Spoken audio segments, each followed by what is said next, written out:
Hi, hello, welcome, welcome. Thank you very much for dropping by today. Welcome. What should I say? Tungasu? Salama tungasu? So cantik.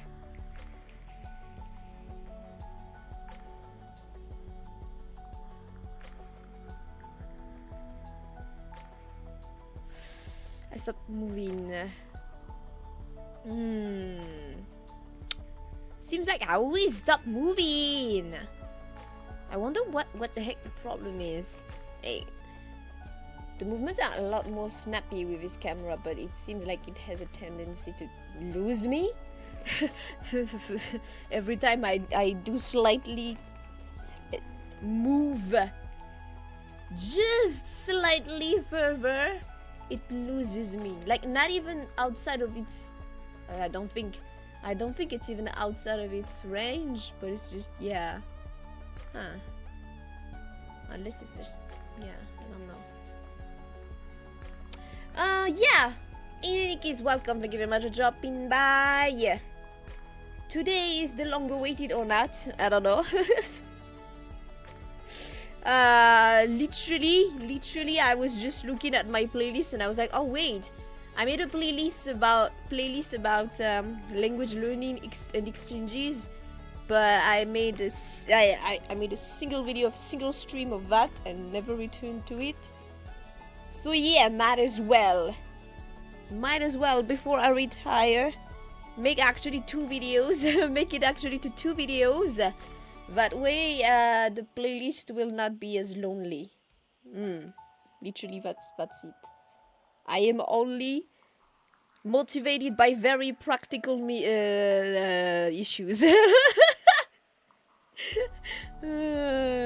So yeah, today, as usual with these Madagascar topics, I'm only gonna make you a small introduction, a small, very small foray. It's not gonna be exhaustive or anything like that because, yeah, I'm not a language teacher. I have not deeply studied this subject beyond what I have been taught in school. I only speak one version of Malagasy. So yeah, it's just gonna be, I'm just gonna teach you what I know. And maybe that way you it's always fun to learn new things. I find it fun to learn new things, so I hope you'll find it fun too. Plus it's not that difficult. Well, the thing is, Malagasy have very rather simple and straightforward rules. But it's really just you have to get the vocabulary. But grammar rules are very simple and straightforward. It's not like English where it's more some kind of suggestion. No. There's rules and very simple. But like anything else. When it comes to languages, it's the meat of it will be into learning vocabulary. And yeah, well, usually the best way to learn a language, I feel, is to get immersed with people that speak it on the daily. And if it's not possible, then to try to find some material with people speaking it. That helps. Well, at least that helps me. I know there are people that have different ways of learning and different ways that work better for them. For me, it's really the get into it instead of reading theory and stuff like that. But yeah. Let's get into it. Wait.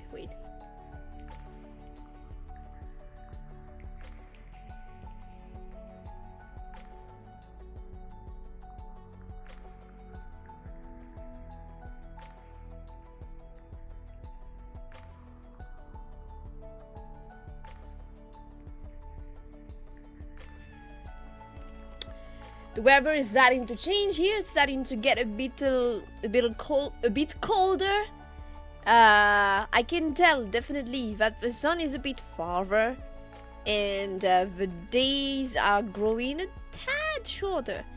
Like not so long ago, it started getting dark at around 6:30 p.m., 7 p.m.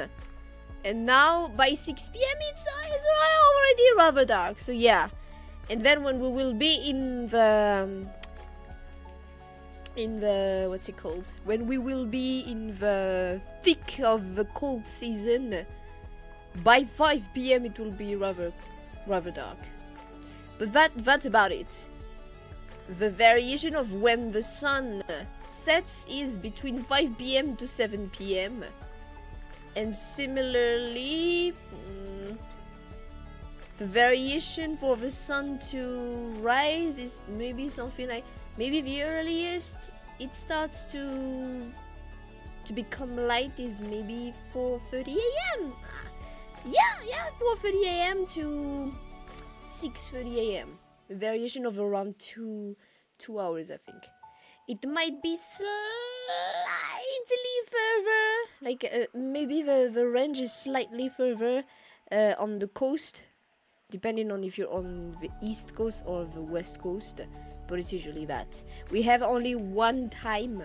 There is no daylight savings for us because the variation is so slight.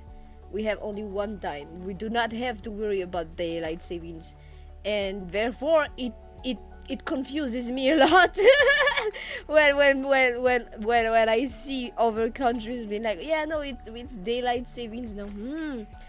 It's always been very fascinating to me to hear that in some places it's still like the sun is still up at 10 p.m.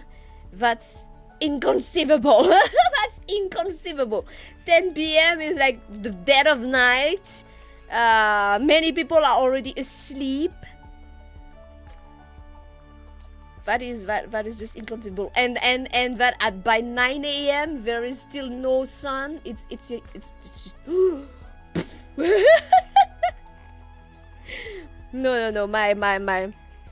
My country. We have very. There's no big variation. Temperature changes when it's cold.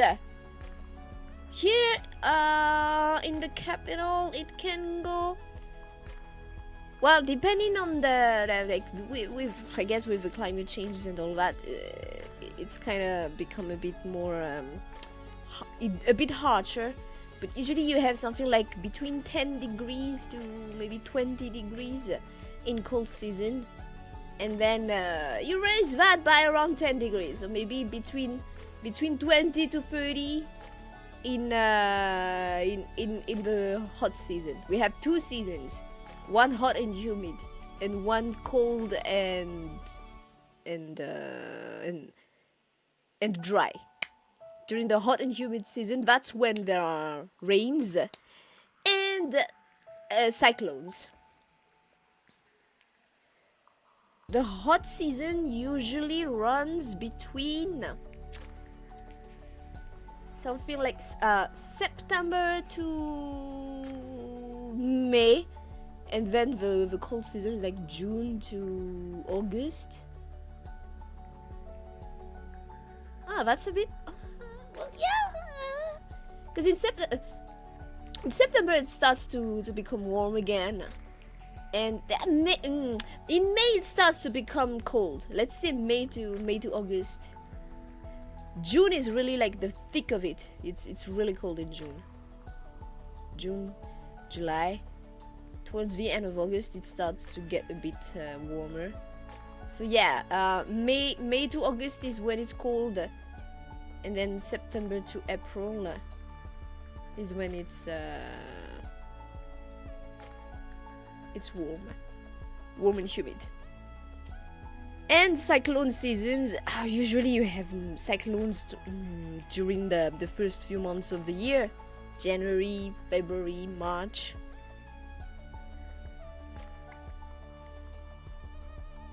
whenever cyclones form in the Indian Ocean or in the Mozambique Canal, sometimes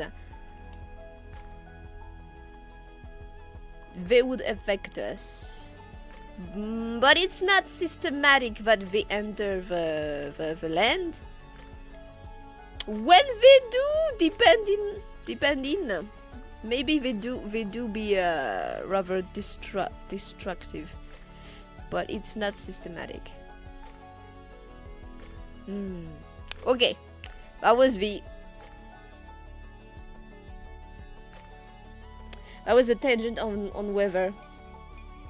Let us talk more about the language itself. I'm gonna make a little bit of an introduction, and then I will try to like give you guys it will be mostly based on what you would like to learn, I think. No swearing. I am not teaching you to swear. Do not ask me. Do not ask me swear words. I've said this and I will say it again. To me, English swearing is baby. That's why you hear me say fuck and shit all the time, because like to me it's like it's cute. It's cute. It's not even offensive. French is slightly more spicy, but even then, yeah, like if I had to put the two on a tier, them on a tier, French is a tier above English swearing, I feel like.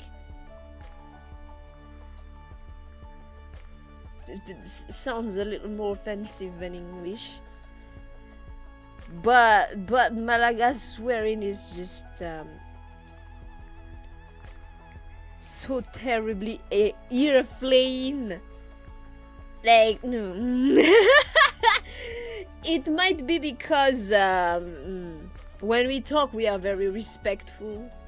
Well, no, wait. Like it's like in Japanese when they have they have keigo, and then you can talk casually, and like most people will talk casually to each other. But in its essence, it's the culture, the Malagasy culture is about respect, and therefore the Malagasy swearing is even more offensive. It's very funny. I find it very funny when I hear someone swearing in Malagasy. It's very funny, but at the same time, oh my god, my ears. So yeah, I will not be responsible for teaching you Malagasy swear words. Okay, I do not want to.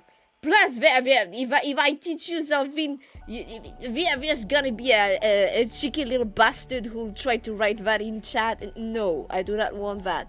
I do not want you to comment some Malagasy swear words on my videos. No.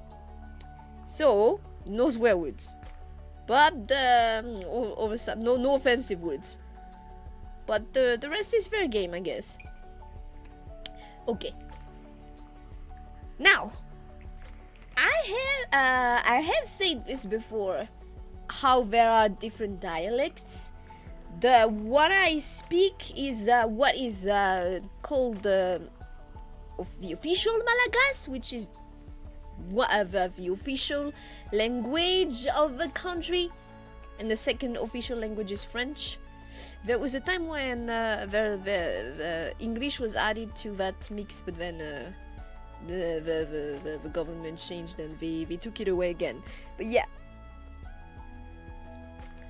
the official Malagasy, which is based on the Meren dialect, I believe I had I remember a teacher telling me that even official Malagasy is not even the old Meren dialect anymore. I don't know who would even still know that, or the older dialect. But yeah, I speak the official Malagasy, which is what you will find in official documents in medias. And I guess that would be easy. That's what I know, so that's what I'm gonna teach you. But if you were to like come to the country, that's a good start to that's a good place to start. It's a good place to start. I am not very familiar with the other dialects, and I said this before, but like if I go in other regions, I struggle to understand what the other people are saying. Like we speak Malagasy, but it's a different variant. It's not something like Scottish English is a funny accent. No, it's something completely different. I cannot understand. And I'm guessing they have a hard time understanding me too. So, I checked the Malagasy language Wikipedia, the article on Wikipedia, to try to illustrate, to try to show you how different the dialects actually are. I think this is nice. This is a nice illustration of how different they are. Here, we have different words, and they here they categorized it into they put the dialects into 3 categories, 3 groups: Northern, Central Eastern, and Southern. Apparently there are some that also make it categorize it into Eastern and Western. Whatever. There are bound to be variations, but they share some base. So let's go with this comparison, just for you to see how different stuff are sometimes, and just so I can tell you what I do know and what I do not. Okay, so it starts with 1 and 2. Okay, so it just went 1, 2. Didn't go with 3, just 1 and 2. Okay. 1 in the Central Eastern, which is the one I speak, the official Malagasy. Irai. Rai. 1 is Rai. It's written Irai, like this. It's written Irai. But you will find very fast that I think just like in any language, when it's spoken, you go for faster delivery. So, especially for Malagasy, the written word might look very far from the spoken word. We do not say irai. Like no. That's why would you say that? No. Rai. See, rai. It's written irai, but you pronounce it rai. Rai. Raika, raiki. Okay, those are already different dialects, but it's close enough. Southern is also raiki. Northern is araika, araiki. Okay.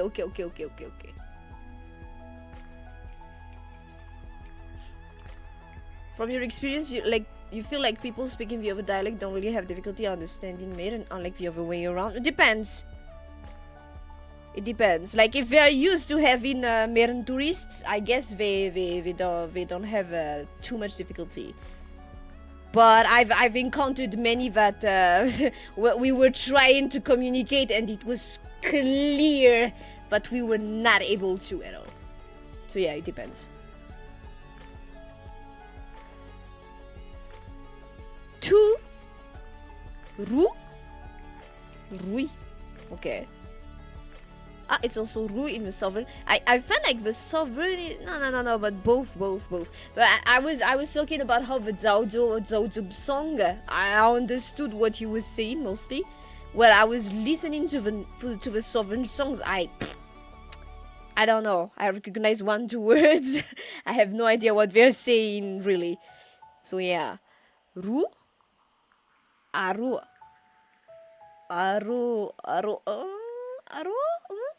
No, but this is we put ano here, donc c'est arue. Arua. Arue. Maybe.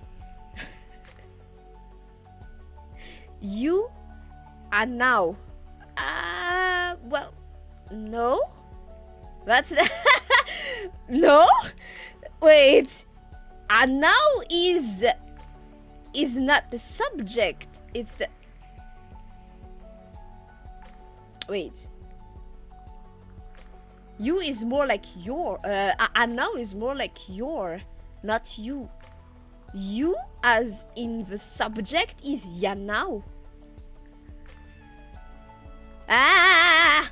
Okay, this is already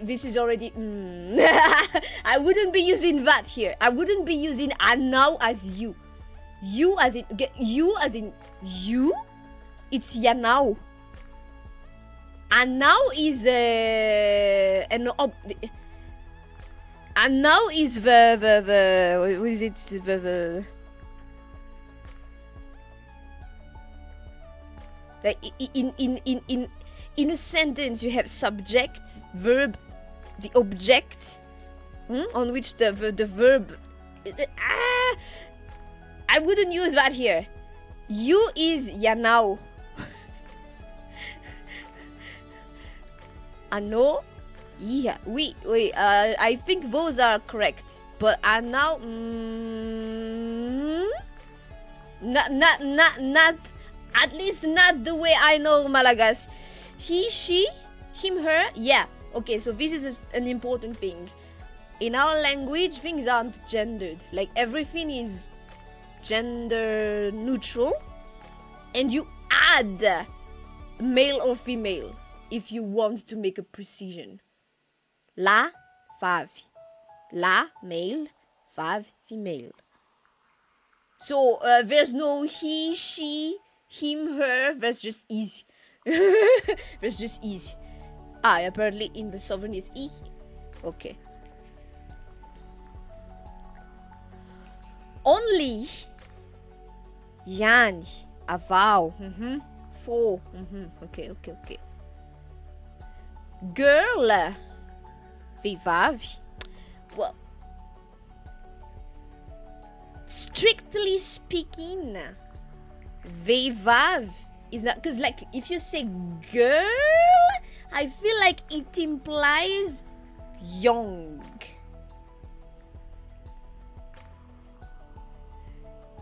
But Vivav is like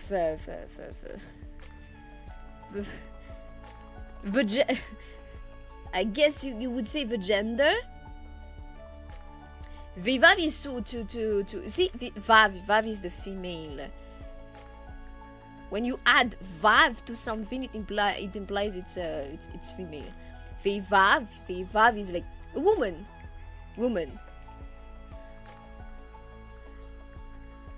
A girl would be like Anki's vav, and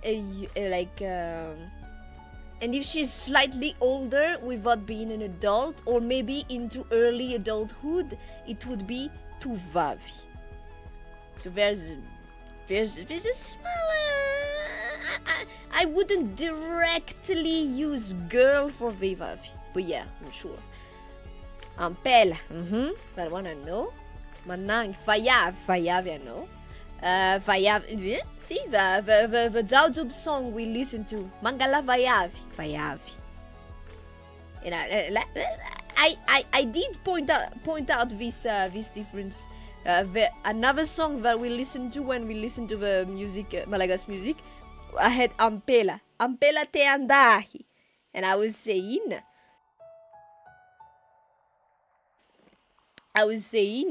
the ampel, I know what it means, but that is not the vocabulary that it used with the version of the language, the dialect I use. So yeah, there it is. Vivavi, ampela, vayavi. Apparently there's manang too. I'm not familiar with this one, but vayav is close enough to vivav that there's not much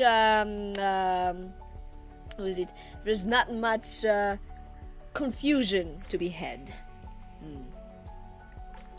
Fire, af, af mot. Okay. Did not know this one. Earth, tan, dunia. I've seen this word, but I did not know it meant earth. Okay. Little, keli, heli. I see. Yeah, I've had like a very short course on dialects. Ten part, as we say it. Ten part means the language of the over regions. That strictly translating it means language, region language. But it is implied it is the language of the over regions. So yeah, I had a very short 10-part course. Back in the day, it was rather kind of like an afterthought by my teacher, I feel like. So yeah, I know that's like the in the other dialects. It's usually just a matter of changing one letter into another. So yeah, heli, heli. Okay, I did not know that. White, foot. Maland! Everything can maland. Okay.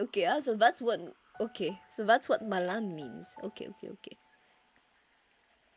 Black, mighty, job. Okay. I will not remember these. I will not remember this because I will not have the opportunity to practice it. And if I do not practice something, it does not embed in my mind, in my brain. It just passes. It's like into an ear and out the other. It does not stick, which I find very unfortunate. But I am not the kind of person that remembers everything directly. It needs to embed, either by practice or because it made such an important impression on me. But that's very rare. Okay, good. Tsar, sua, sua, tsar. Okay. Au moins, on est pareil là. Everywhere is the same. Okay. Fish. Chunj. Fia. Yeah, I knew that one.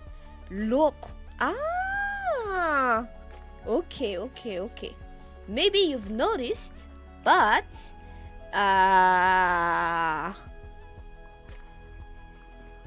the vowel O to us is always pronounced U, and to show that it is an O, we put this little accent. What's it called in English?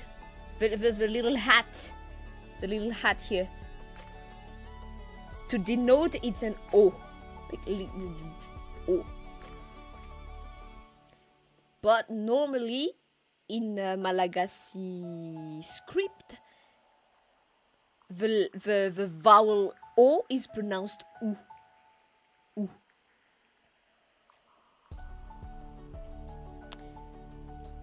By the way, the Malagasy script has been like not that long ago. I believe it was in the 19th century based on the Latin alphabet by Westerners, Western missionaries to write the Bible in. Probably is where it started. It's not a very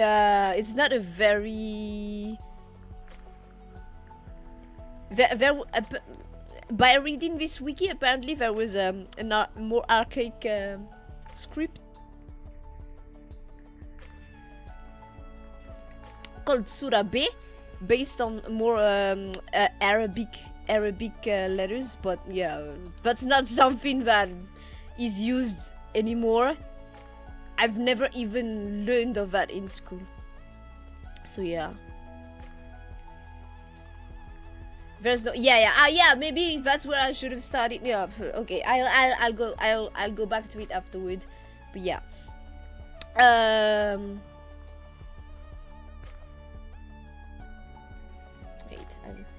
wait, my poor throat is dying. Wait, I need to moisten it a bit.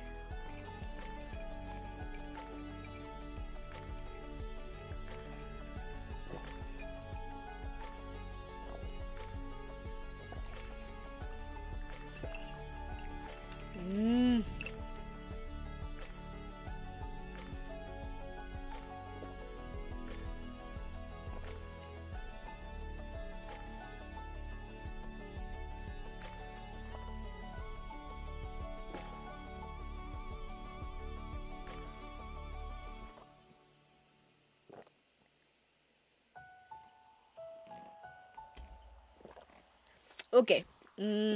So what was I saying? We were at fish. Trund. Fia. Look. Okay. Fia new. Face. Tare. Tare. Sora. Oh! Okay, did not know this one. Dog. Ambu. Alik. Ambu is more close to wild dog, or even maybe closer to wolf is how I know it. But yeah, Alik, Ambu, Fundrock. Fundrock. Yeah, Fundrock in well in official Malagasy means wait, okay, here's it. It is really hard for me when I'm trying to translate something. Like, I know it, but translating, the way I learned the languages was, I really tried to get out of the habit of trying to translate everything. I always tried to understand the meaning of the word, because I know very intimately that it's hard to translate something in a faithful way. So I've always just tried to like understand what the word means, what's the context and all. And so I never made the exercise of really trying to translate stuff. So it comes really hard to me to try to translate. Okay, so Fundroka would mean Roasen, Rook. It's like shooing something away. Shoo! Shoo! So okay, interesting choice of word if it's based on the official Malagasy. Welcome newcomers, thanks for dropping by. Does Madagascar have wolves? No, we do not have wolves. We have tons of dogs, like dogs everywhere, but no wolves. There have not been any wolves brought here, introduced here. Only dogs of only dogs of different races, and they just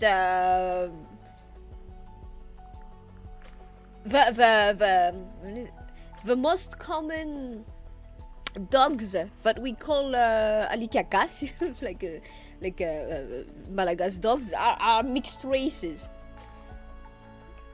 There are dogs of like there are people that are raising I don't know, Rottweilers, German Shepherds. I know there are even people raising Huskies. Like there are many races like that. The famous Tuléar cotton, but the mods you will you will mostly find mods in just wandering around. And that's what's most common. Okay, next. Love.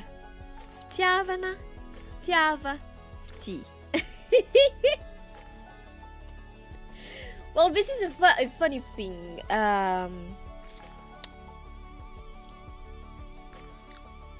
The key to understanding words and the base of how words are constructed is to know the root word.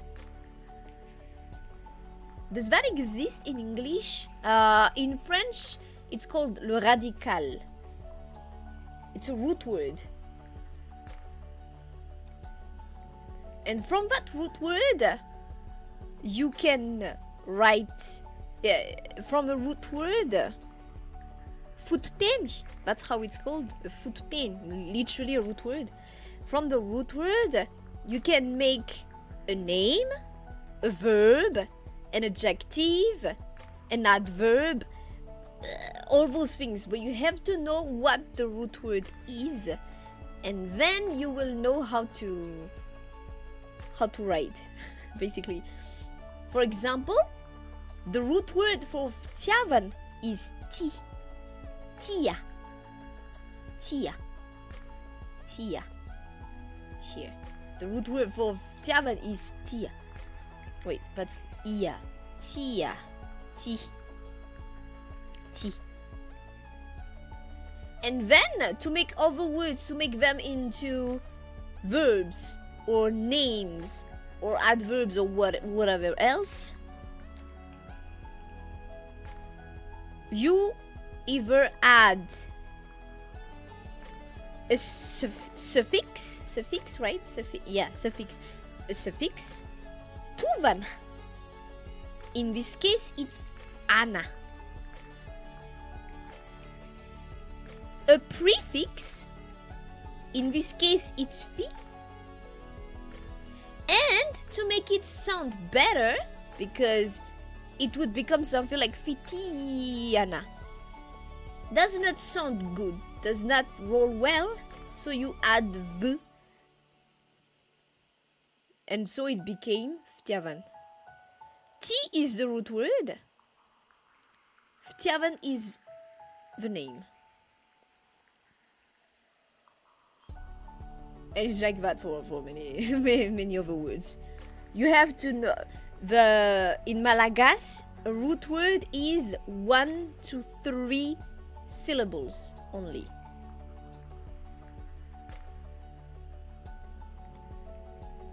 And how's it called?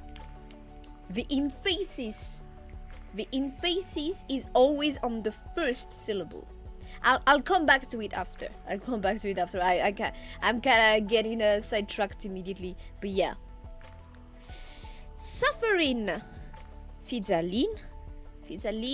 Zali. Okay, so in the northern variant, it's always just... well, not always just... But yeah, for example, fti. There's a prefix. But zal is the root word. And si nu njeki. Okay. That's what njeki was. Okay. Message. I hear njeki a lot, but I'm not sure. Okay. Message. Afat.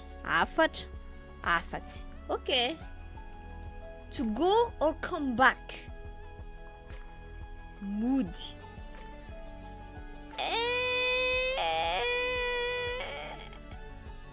I mean, yeah. I would translate mood to go home. But yeah, to come back, I guess, yeah. Mood, muli.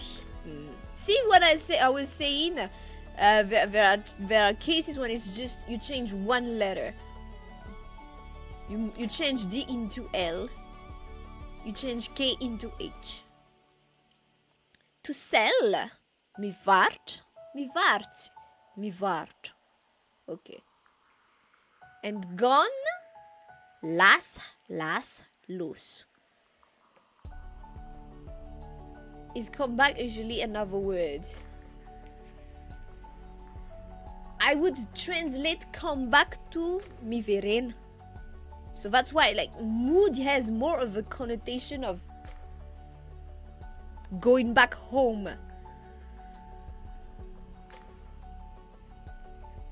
Going back home, or where you belong, where it belongs. But coming back implies it implies something else, so that's why I would use viverin.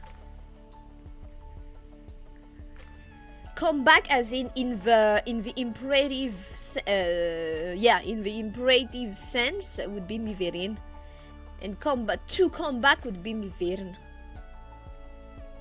Okay, I think you've seen that. Yeah, there's differences. I've indicated some of it. Yeah, I did not know what that meant. Now, let's try. Let me try to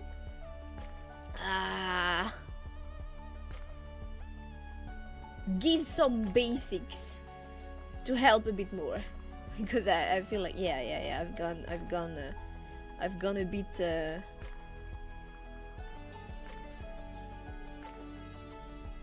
beyond not beyond, but like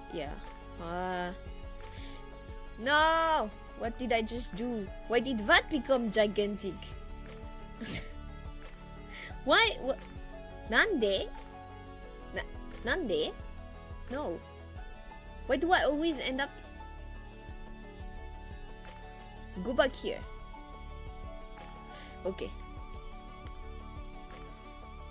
Let's try to start with the basics to help out, maybe.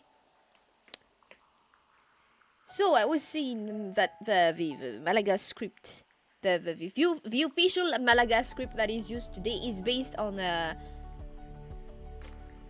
Latin alphabet, the alphabet that you are probably the alphabet that you are probably used to. But shit, stop losing me. I'm not going anywhere. The alphabet you are probably used to, the ABC you are probably used to, but instead of ABC 26 letters, we only use 21, only 21 letters, and we do not call it alphabet. We call it abidi, because it goes A, B, D. I'm not gonna pronounce it in English because it does not make sense. But yeah, abidi, E, F, D,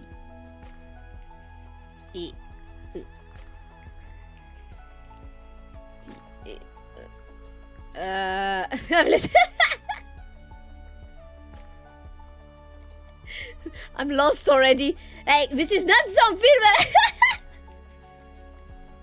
that's what having how many alphabets in your mind. Okay, so ABD, G. No, we don't say G. That's the problem with saying stuff in English while trying to write something in A, B, B, E, G, H, I, Z, K, L, U, P, R, S, T. 1, 2, 3, 4, 5, 6, 7, 8, 9, 10. 1, 2, 3, 4, 5, 6, 7, 8, 9, 10, 11, 12, 13, 14, 15, 16, 17, 18. V, 19. P, wait. P, S, T.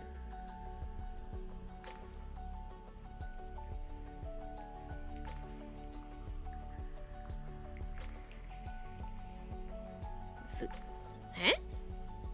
Am I missing a letter?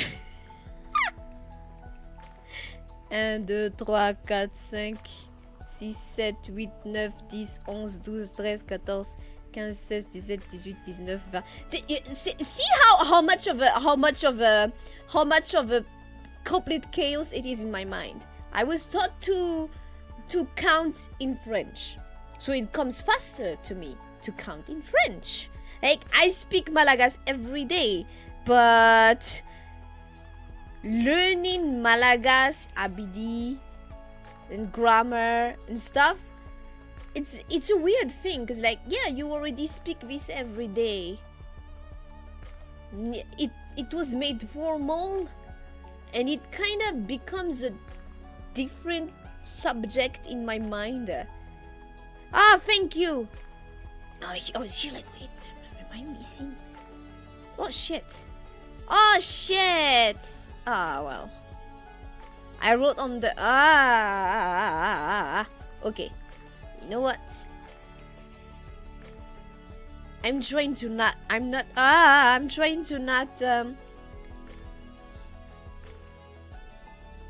having everything in a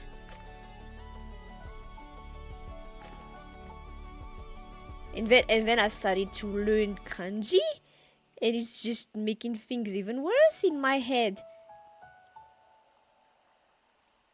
G. Z. Wait, before Z there's E. E. T. K. L. M. N. U. P. R. S. T. V. There.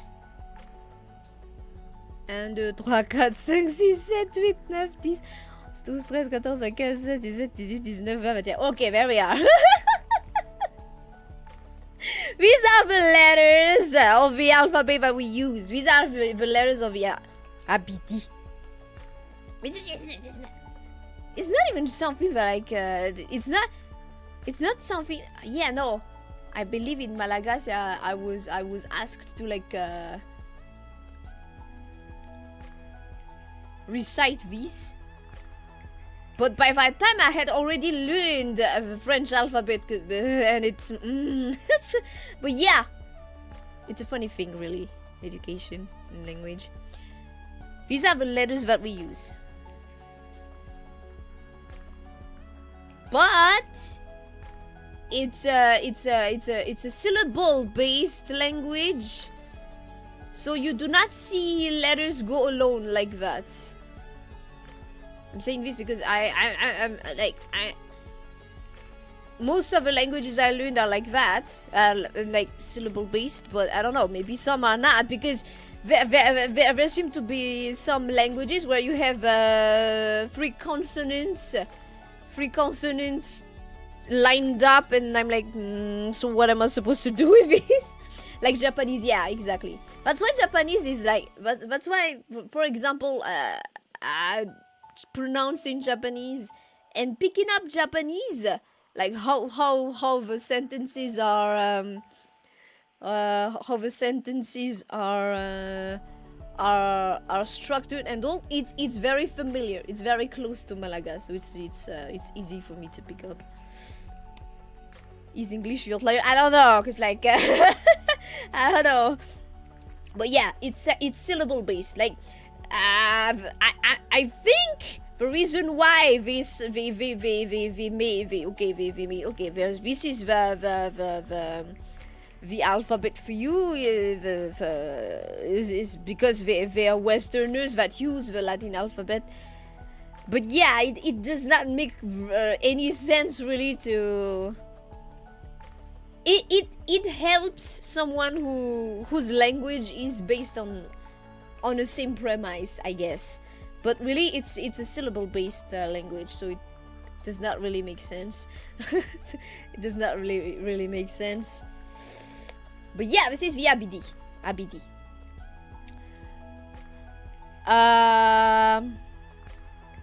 Next, I guess we will talk about the syllables. So, as you could expect, the syllables are made from coupling a consonant with a vowel. There's not anything particular about that, except we have, let's see. Okay, so, yeah, so wait. The syllables that would be familiar to you go ba, da, fa, ga, ha. We pronounce this letter, we pronounce this letter z. That is how it's pronounced, z, z. And then k, l, m, n, p, r, r. We roll our r's like that. Not exaggerately. You do not have to be all r, but it's that base. S, t, v, z. This is obviously a vowel, and it is only ever written at the end of a word. It is the end version of E. That is how it goes. So, wait, I'm gonna write it down here. This is the end version of this. You will not see a Y vowel in the middle of a word. If you see that, it's not Malagasy. Maybe it's a name that has been is a loan from a different language. Someone's name as a loan from a different language. But this is the end version of this. Always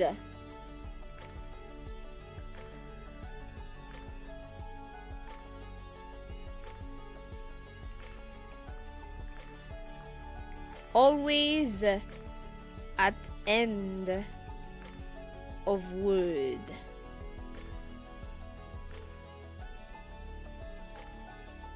Always at the end of a word. Now, when it comes to the syllables, I'm only gonna put down the notable ones. Like, I'm not gonna put ba, da, fa, ga. It's pronounced z, so it goes za.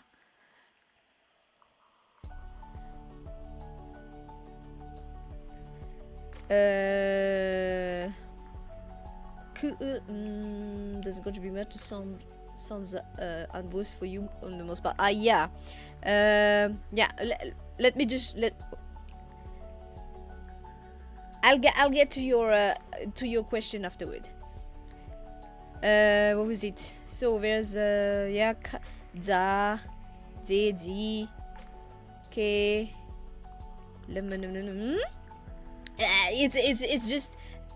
it's just the only different pronunciation I believe would be the J letter that is pronounced z, kind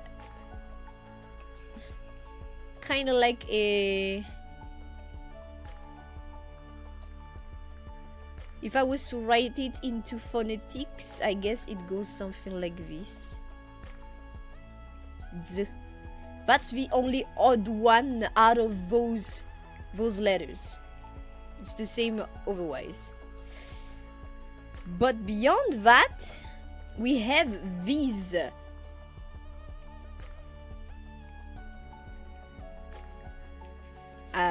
For as far as bases of syllables go.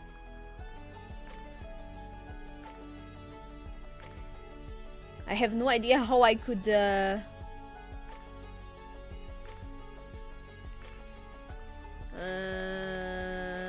how is this supposed to be phonetized? This is ch. Ch. For example, the word fish is chunju. Ch. J. Ch. J. A bit like a ch. A bit between a ch and it's a bit like a ch maybe is the way I could try to is how I could try to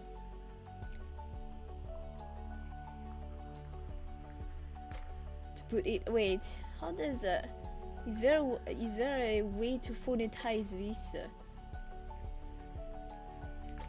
I've never needed to phonetize it because it's literally it's my mother tongue, so I've never needed to phonetize it. But I don't know how they try to phonetize this. Let me see.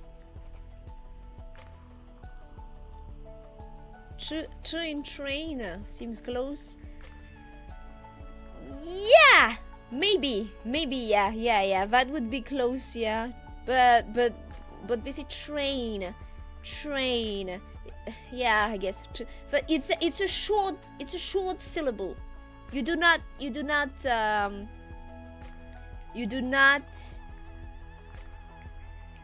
extend it or anything like that. It just goes t, t, t. And then this goes d, d, d. And then this goes t. I believe this is probably the easiest. But yeah, there's no phonetics. They did not try to phonetize it. I don't know.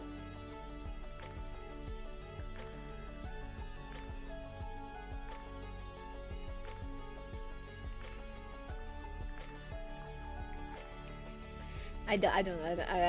Tsu is probably Tsu is very. Oops. Tsu is very straightforward.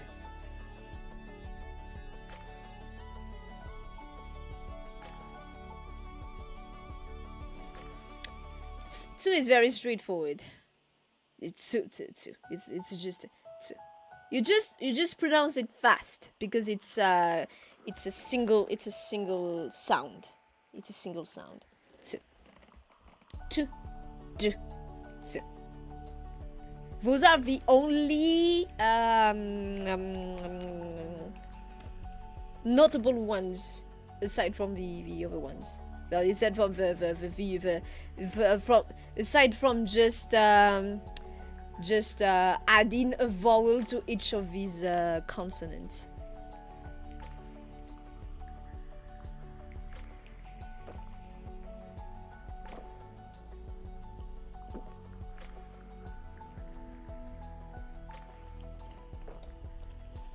So, as you would expect, a word is just formed out of that, out of syllables.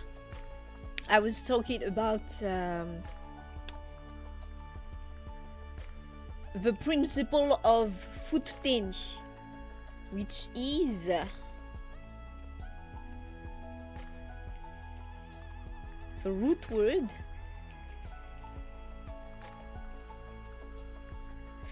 For example, the root word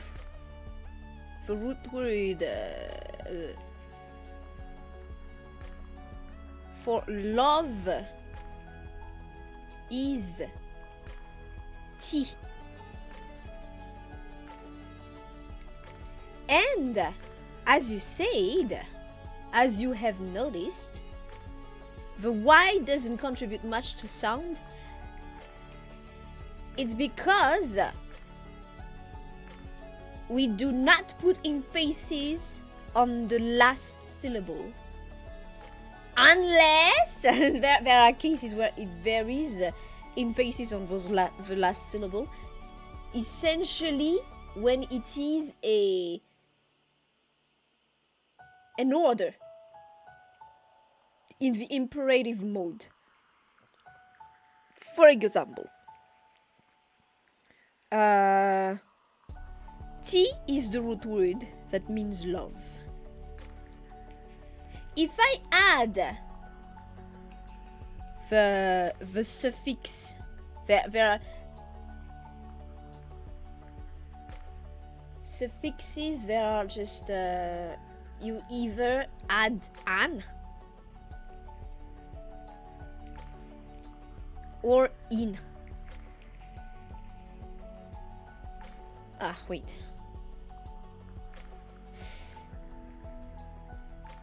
Honestly, it should go something like this. Okay, so this is how a word is formed. Futeni, it's the root word, and then suffixes.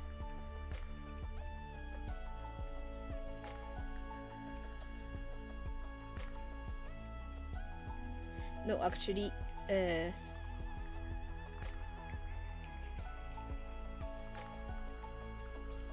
Futeni, tuvan. Tuvana is the word for suffix.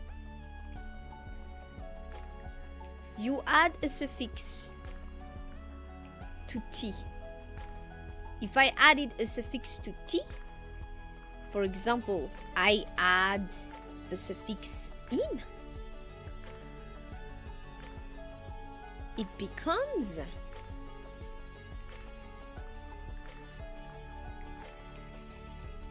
tiavn.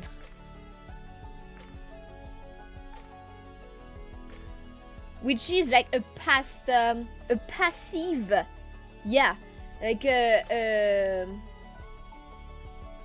would mean being loved, yeah, being loved.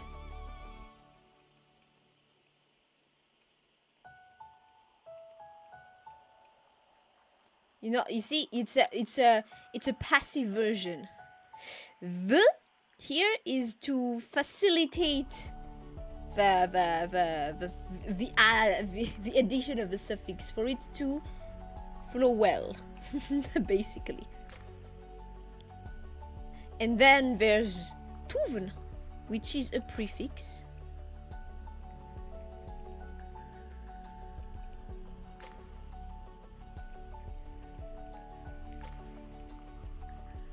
If I was to add a prefix to the root word T, I could add the prefix fi, fti, which means love, love too, but it's a noun. It's a noun. It's the noun version.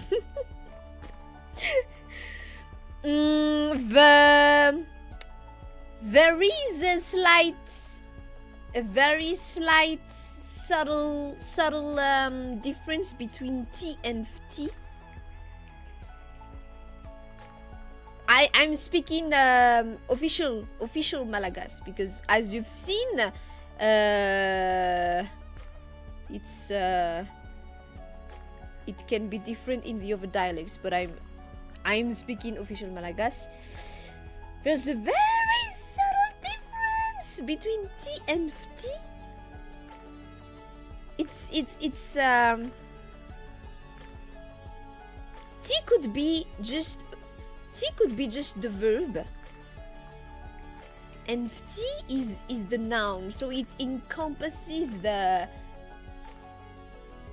act of loving or the state of loving, whereas T, it's just, it could be the verb or it just is. Do you see? Can you kind of grasp the very subtle differentiation?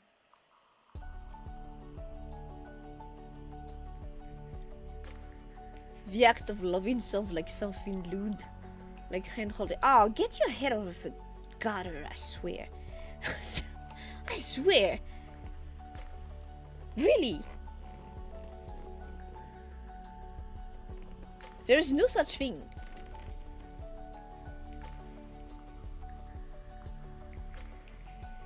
Get your head out of the gutter.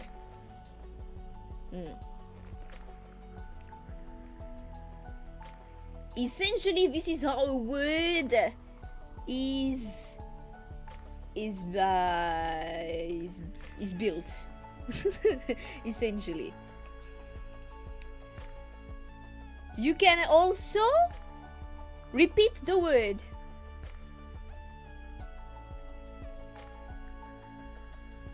Hey, you'll get a bonk. I don't care if you're a mod. I'll bonk you. Don't derail me. Ah! Where did you go? The heck?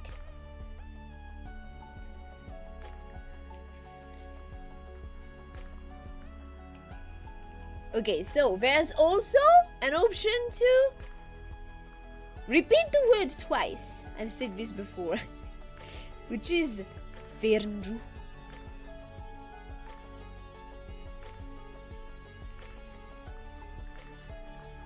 Literally means repeat twice. Yeah, vernju. Verna in this context would be translated to repeat, and ru is twice. Vernju, repeat twice.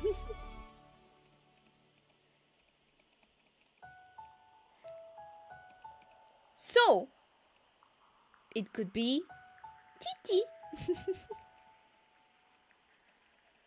That's not really a word that you would use, but it would mean something like kind of like it. See, it softens the sense of the word when you use vernju. And you will find out that Malagas really like to use vernju. We really like to soften things. Instead of saying that something is that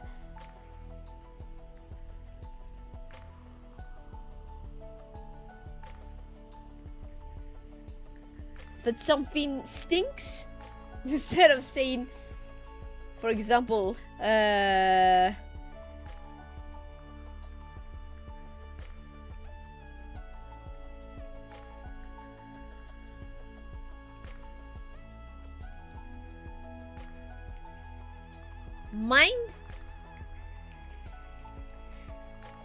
mime means that something stinks.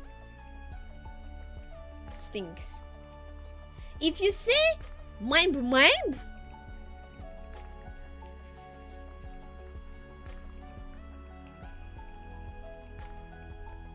it means it kind of smells. Do you see? It softens the meaning quite a bit. Mime. But if you see mime, it's different. A bit like they do in JP. Huh? They repeat words twice in JP? Was not aware of that.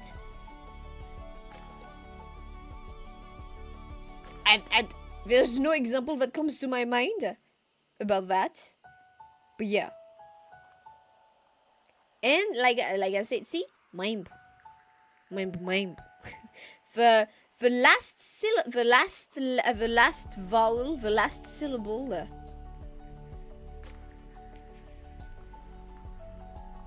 The last vowel in the last syllable is always barely pronounced. Like in a word, for example,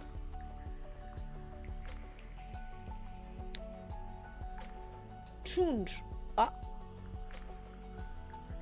For example, trunj, which means fish.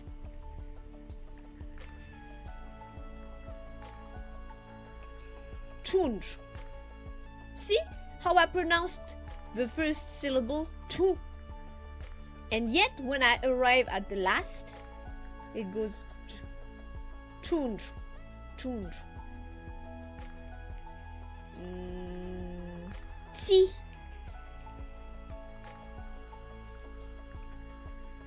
Ah, but I don't know how to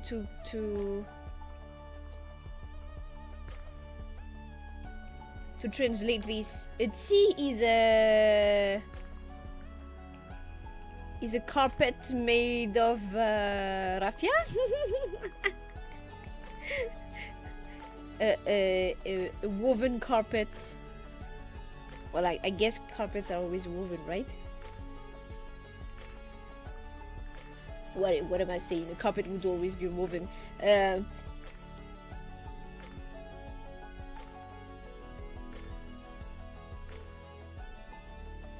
Maybe another word.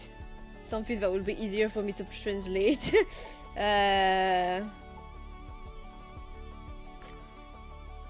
Tsao. Tsao, for example. Tsao. See how the emphasis is on the first syllable, but once you arrive at the last one, it kind of just tapers off. Tsao is a rumor.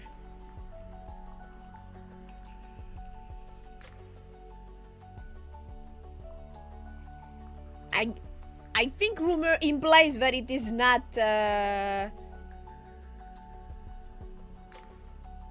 it is unfounded, right?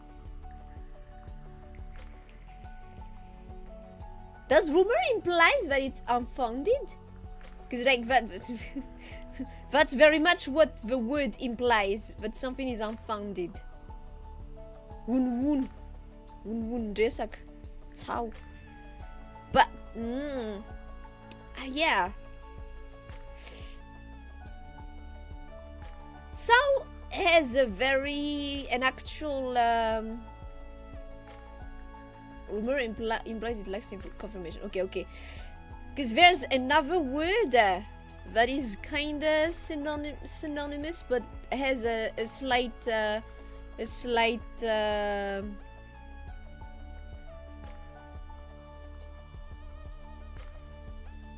a subtle difference. Woon woon. Aha! So here you have both a verju. You have a verju, but not both. You have a verju. Woon woon is rumor, but tsao is more like something intended. Like intentional, some intentional misdirection. There's some kind of implied intentional negative intention with it, connotation to it, I would say.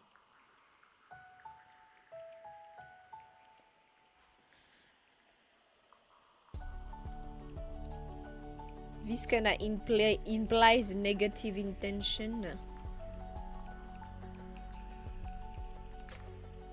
Whereas woon is just well, rumor.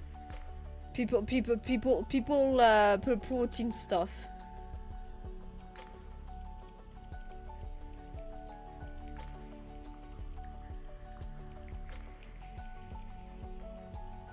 Without necessarily any negative intention. You will find that I am rather pedantic. Like if I can try to define the word as much as possible, I will. Because the nuances are important to get. Okay. So I was saying there's the Vendu that kind of softens something out, but there are words that are directly just Vendu, like Hunu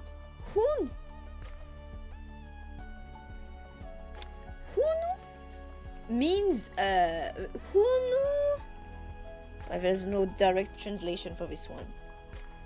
Hunu means you're reporting something.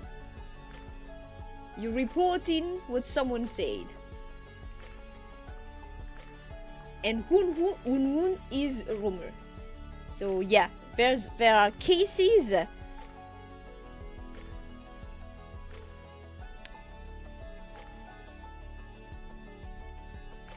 There are cases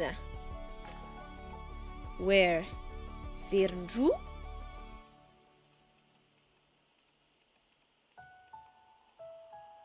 is the base form of a word. Example: Hunu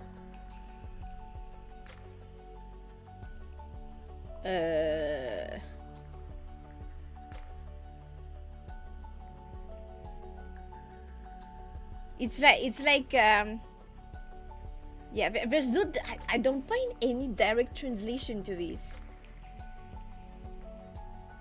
but it implies what someone said.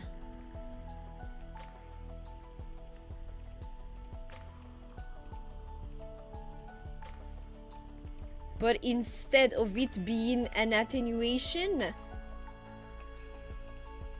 Wun is a rumor.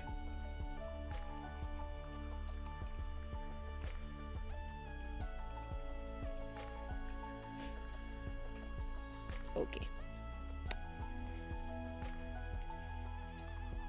From there, what else? Yeah, so I was talking about Futten.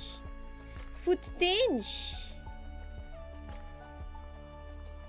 The root word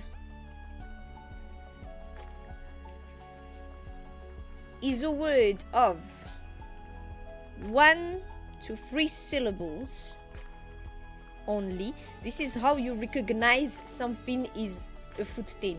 A word is a Futten. And emphasis on the first syllable.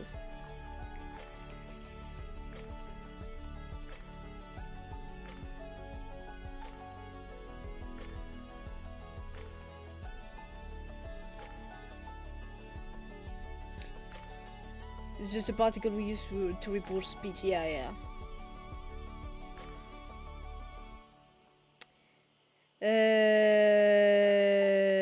For example, 1 to 3 syllables.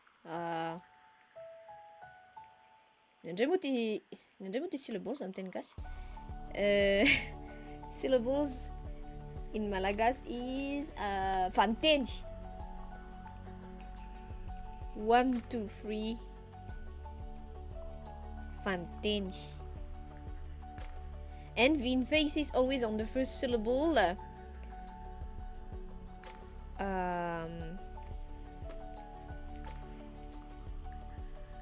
What is it? Attends. Je l'ai sur le bout de la langue. I have it on the tip of my tongue. This is so annoying. Futtenia ray na fantely ray ka hatramin'ny telo ny fanteny ao anatiny de ny tsindrim-peo eo amin'ny fanteny voalohany foana.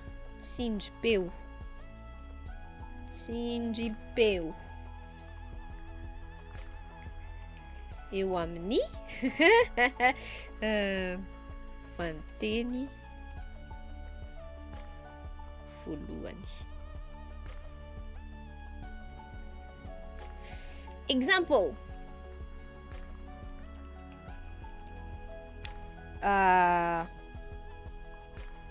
fou.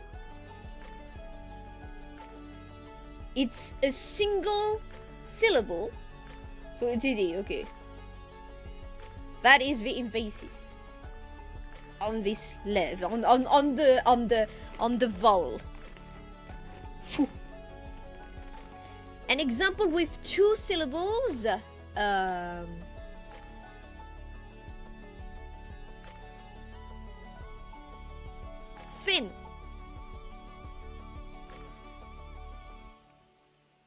The emphasis is on fe. Okay, so fu means heart. Fen means full. An example with 3 syllables. Tanan.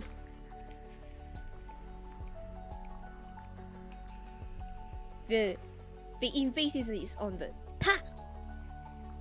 Tanan means hand. In general, this is how you recognize a root word. And in general, it will always go like this when it comes to a root word. However, there are some exceptions. As we say, exceptions make the rule. Or at least that's how French goes.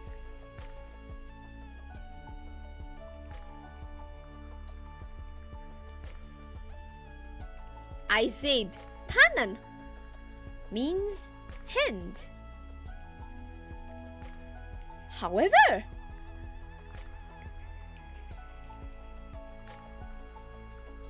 tanan means city.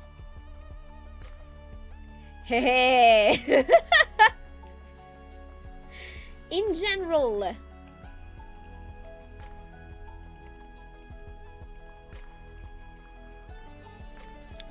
there's no emphasis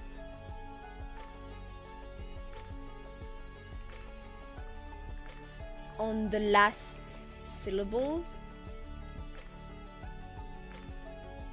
It's always on the first syllable of a root word.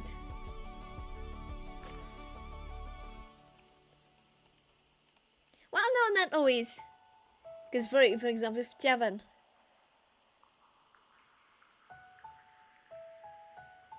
Yeah, no. That's not completely accurate, but yeah. Rather, in general, there's no emphasis on the last syllable, and it's almost mute or very muted. But there are cases when there is emphasis on the last syllable.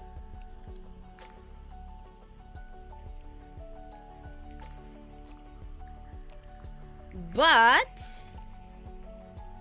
there is some cases, like for example, an imperative form of a verb. Mak means to take. The imperative form for that is maka.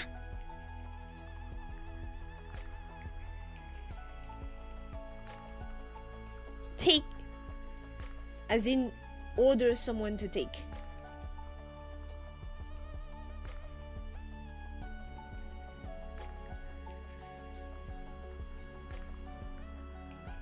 Are you able to follow so far? or did everyone leave chat and I'm just like teaching to the wind? I don't really. It's not big. Plus the thing is, it's not like I need to get a refresh on this. I'm a very pedantic person, the kind that is like one of the only 10 people who are actually writing Malagasy correctly.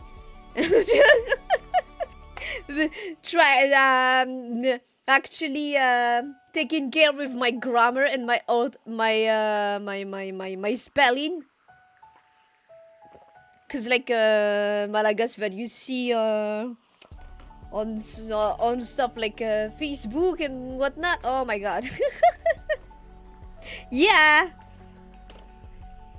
At the same time, I'm like, yeah, I understand, because like some arguments can be made about this, the way Malagasy has been translated into script really really the most efficient way to go about it? Does it make sense? And plus languages are evolving with their population, so there are some new terms and new vocabulary that arise, and so on and so forth. But yeah. You remember Malagasy being one of your worst subjects back in school? You were not the only one. Like, I don't remember ever meeting kids that liked the Malagasy subject in school. But I think it's also more indicative of how it was super dry. The school program was also super dry and was not really making any effort for kids to actually get an interest in these subjects. And some teachers are good at making a course interesting, and others not so much. So yeah.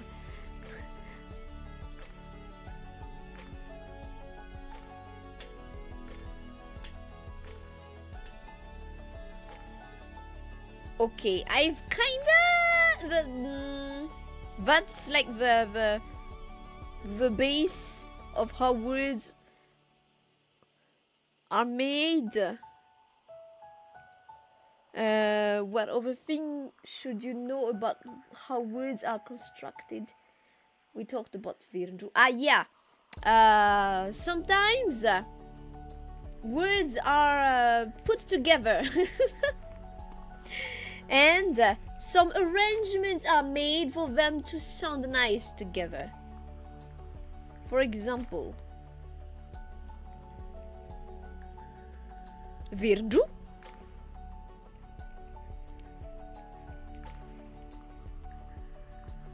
This can also be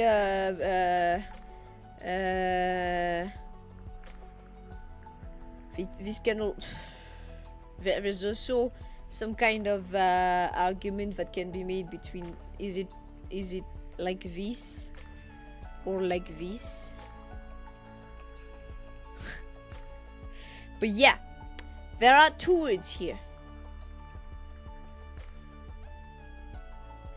Verna, which is the root word. It means returning. Returning or repeating in this case. A word can mean many things depending on the context. And ru, which means two. And when you put the two together, it's the famous rule of it's the rule of tambatin. Well, how to put two words together and it forms a new word. Virju. You took away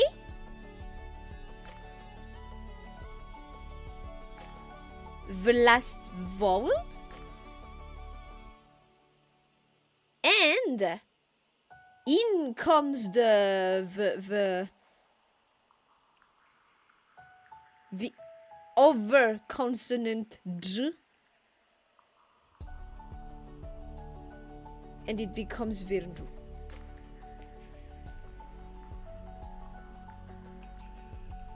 Because it was decided that Virju sounds better than Vernaru.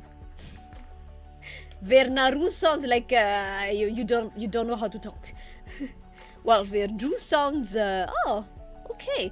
It's like the meme where Vernaru would be like the ape version, and Virju is the sophisticated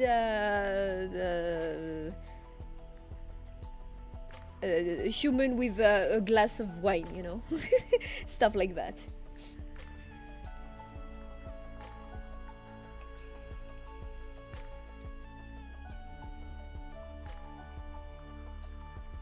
There is a clear, like, I remember there was a kind of little,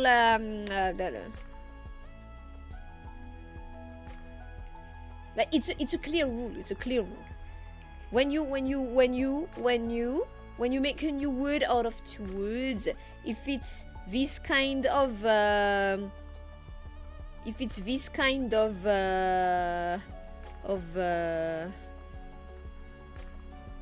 root word, it goes like this. If it's this kind, it goes like this. There are clear words for it, but I'm not necessarily going to cover all of that. I've already spent a while here maybe I made the subject drier than it needed to be. But yeah, I just wanted to show you that, yeah, there are clear rules, and not that many of them. Once you get the hang of it, it becomes easier. But that's really important for writing, which would be where you would start if you were to try to study it online. I don't know if there are some apps out there that are teaching Malagasy, actually. That would be interesting to check out. But yeah, from here, if there are some words or expressions you were curious to try to translate, try to say in Malagasy, go on. Start asking away, and I will try to come up with an accurate enough translation and try to teach you how to pronounce it and stuff. But yeah, I'm a rather pedantic person. But I think when it comes to languages, it's important to understand the nuances. Words are beautiful, and it's important to know what they mean. That is my stance on the subject. It's the same when I learned French, it's the same when I learned English. It's the same as I'm trying to learn Japanese. I try to understand the nuances. And I always go about, okay, I do not try to translate it directly into the language I know. I try to understand what it means without necessarily... Like, there are words I know, for example, in French or in English, I know what it means. I have a hard time trying to come up with a definition and especially the translation, but I know what it means. And that's been my approach. It's definitely flawed, especially if you want it to become a translator, but it's not like I want it to become a translator. So yeah, it works for me because I understand. And I think that's the essence of it. I understand. What do you say when the food was so good, just amazing? There's a phrase in Japanese meaning it's so delicious that my cheeks have fallen. Ah! Uh-huh. Well, this is a funny thing. When the food was so good, okay. There's not an actual expression that comes to mind to say that the food was so good. I will try to give you a few expressions and words that can help around that theme. Food. Food was good.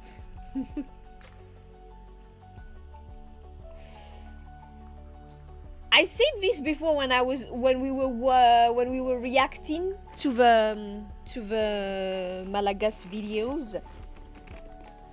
Typically, when it comes to eating, at the end of a meal, people ask, "Fuki, are you full?" Before they ask, "Tara, was it good?" So, being full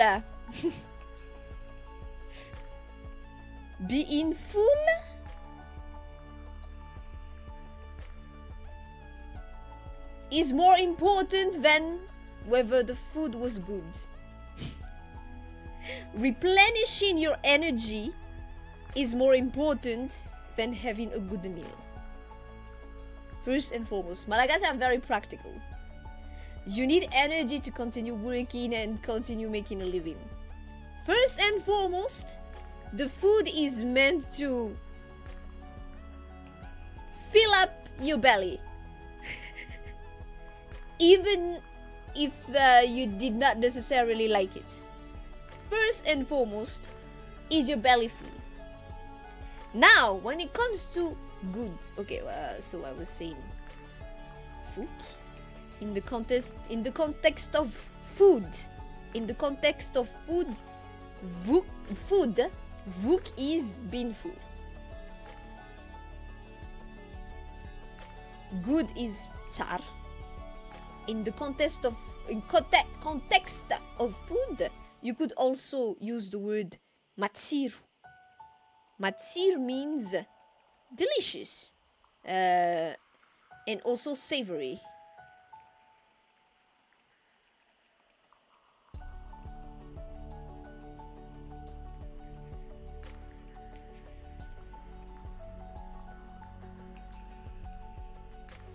Therefore, if once someone has gone past the okay, are they full?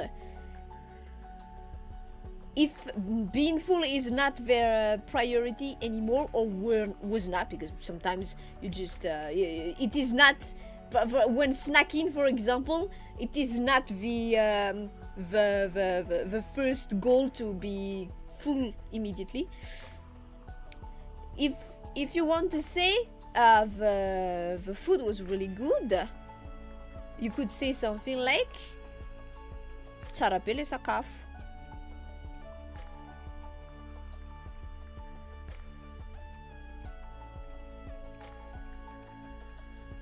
Or something like not serious too.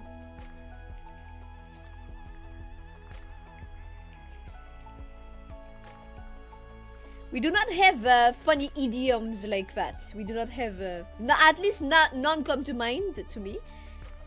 Funny idioms like, oh, that was so good, my cheeks have burst. But this means the food was really good.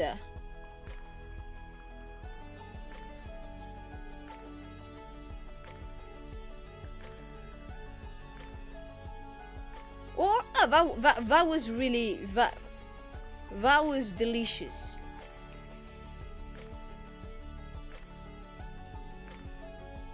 Notice, usually a verb that starts with the letter N, like this, usually connotes the past tense. The present tense of this word, of this verb, is matsiru. Matsiru. The past tense is natsiru. Any chance I have of adding stuff I had. This is what I can say about this.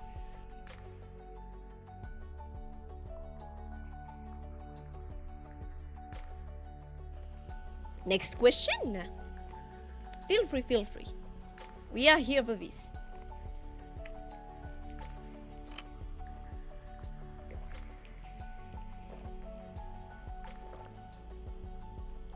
We have many, they're called idioms, right? They would be called idioms. Proverbs. What is an idiom?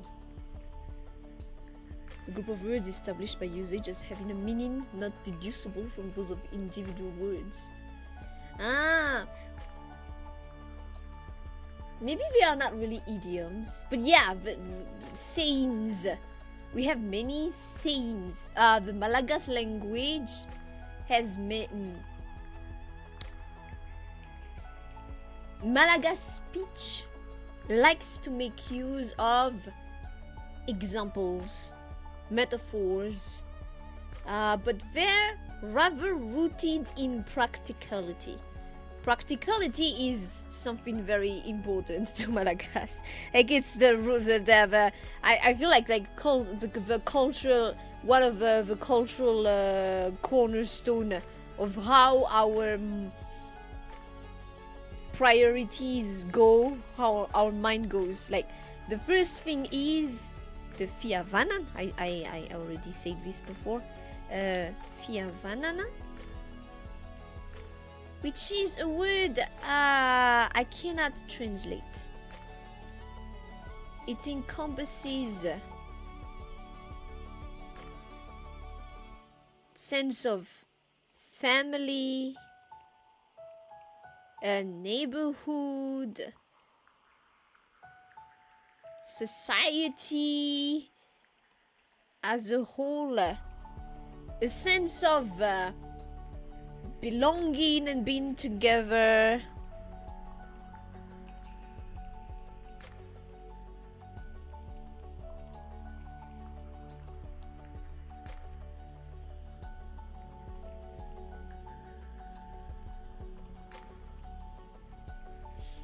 Avan, which is the root word, would be directly translated to family, but the Fiavanan is like a whole, is like a cornerstone of a whole culture.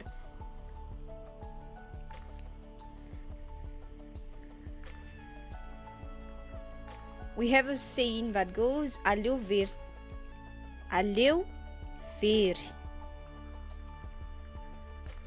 tsikalakalambula,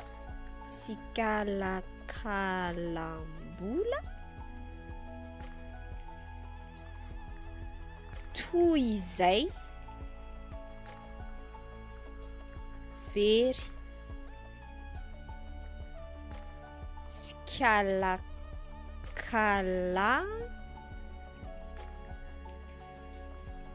piavanana.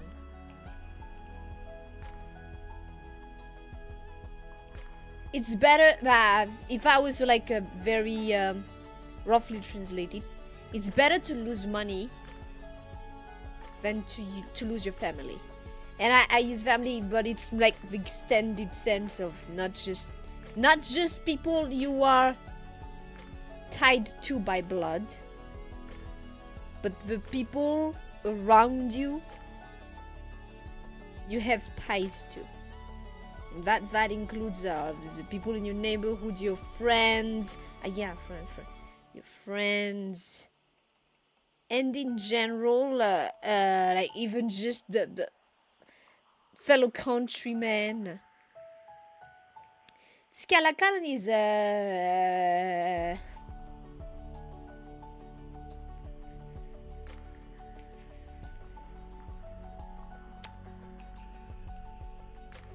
would you even know of this? Wait.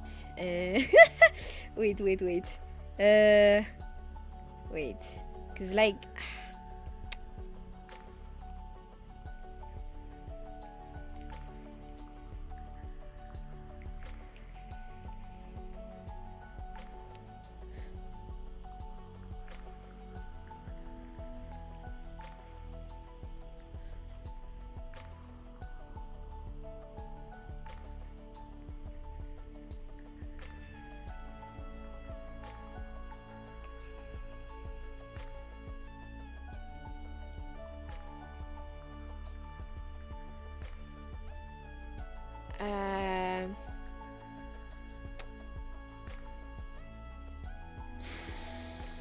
I'm trying to find a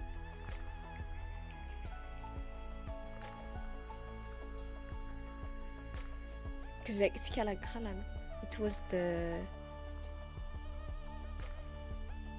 it's les âges. I'm completely off.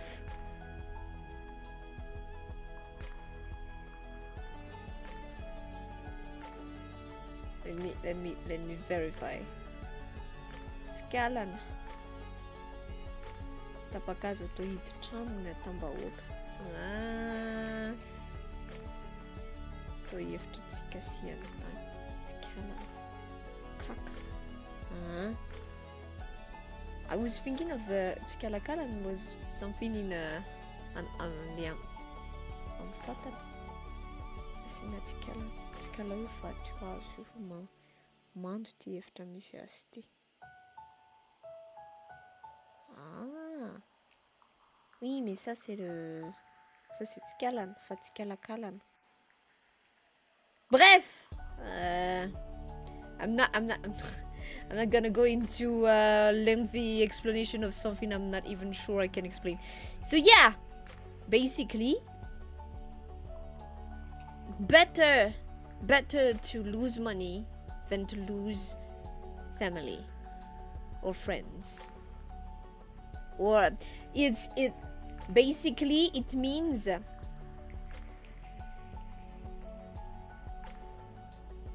we will always prefer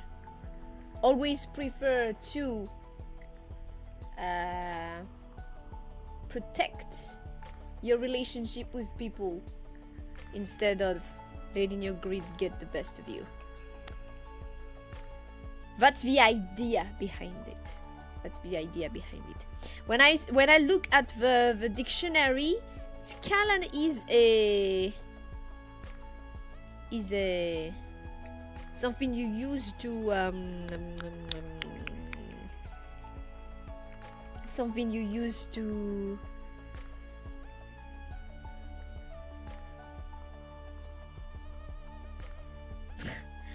what's the word? Something you use to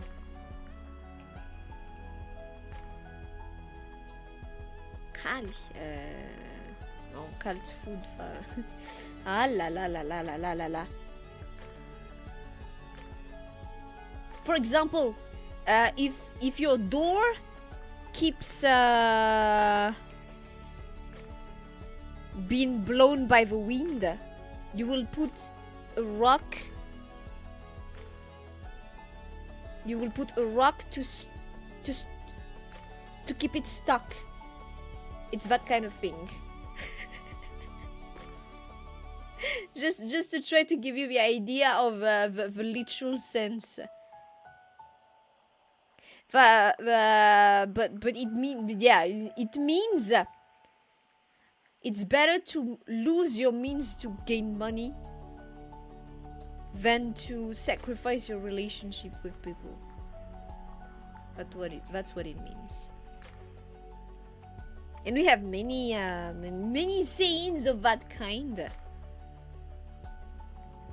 Many. But unless you give me a topic, I will not find I'll be hard pressed to find any like directly. So yeah, ask questions, and I will try to find funny. I will try to find fun ways to translate it, or if there are any sayings relating to the topic. I think that would be easier. Oh, we didn't even do the basic expressions, like how to say hello, thank you. Yeah, maybe I can do that. And while you think of the next topic, I will teach you that.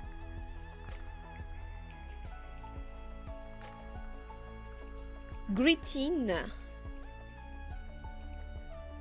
How to greet someone.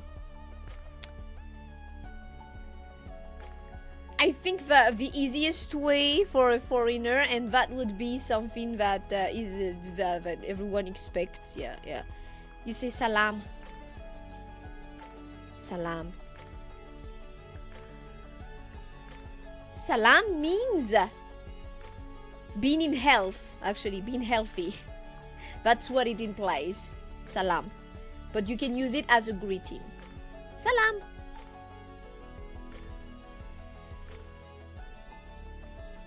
Goodbye.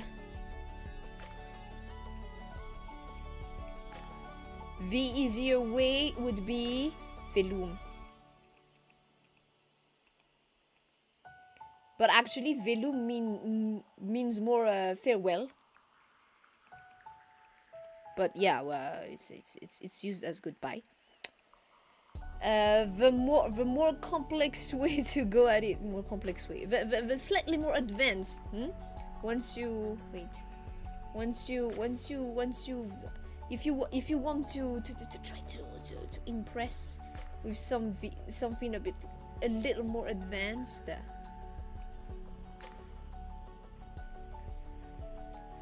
But these actually would work in any region. But yeah, try to be a more greeting. Another greeting that we usually use would be manawon. Manawon. Notice that it is written like with O, the vowel O and A following each other, and it's pronounced Manawon. Kind of like if I was writing it into an O with a little accent. O with a little accent is not usually used in official Malagasy, but more in well, you've seen it's used in other dialects, and more in a casual manner, like on social medias or in texts to go faster. You would use it, but in informal official Malagasy, or with the accent is not used. Manawon implies. Okay, so this means healthy. Manawon means how are you actually, but it's used as a greeting. Goodbye, Velum. This is farewell. And you could try for the fancier for Manjapion.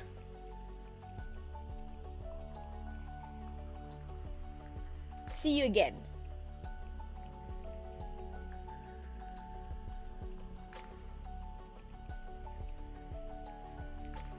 These are easier to pronounce. Salam, Velum. Easier to remember. These are a bit more fancy for a foreigner, but more used in official Malagasy. Manawon, Manjapion. See you again. Although Manjapion, Velum might be used more, but yeah, Manjapion is more see you again than farewell. Thank you.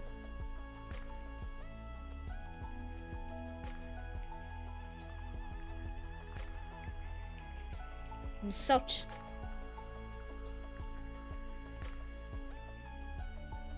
Or such. To go faster.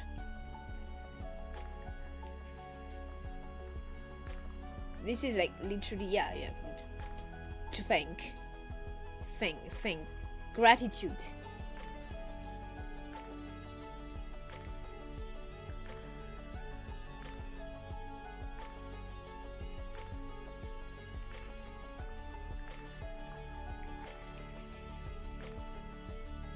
Please, if you need to ask for something as a fadi.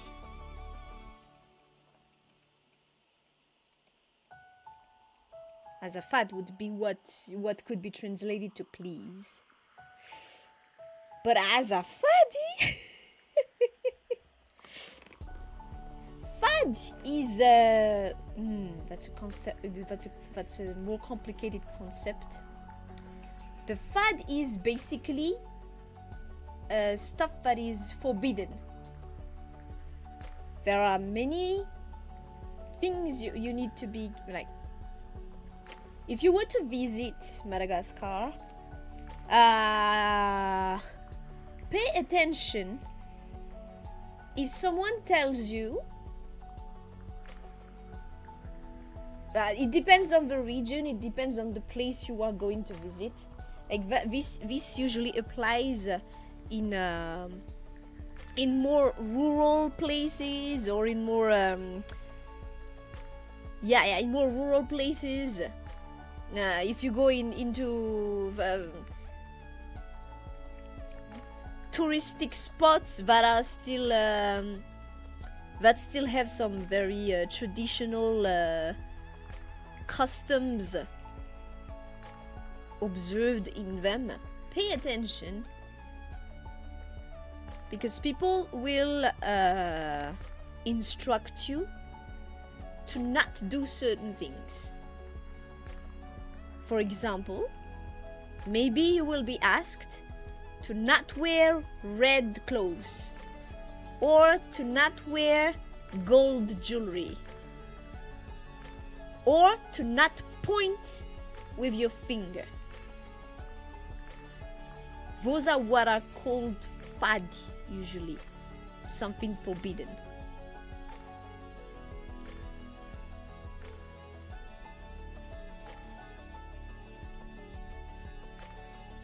And as means not.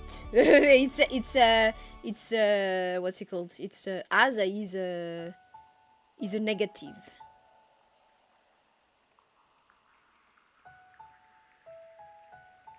So the literal meaning of as a fad is don't be a stranger. Kind of like if I was to try to translate it, don't be a stranger.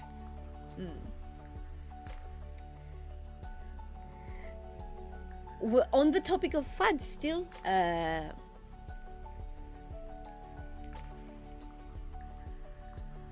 Not only is it out of respect, but it's really just practical also.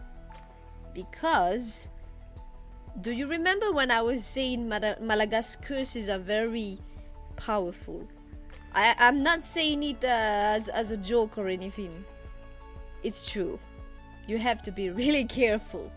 If in a place you visit, they say, do not do something, do not do it.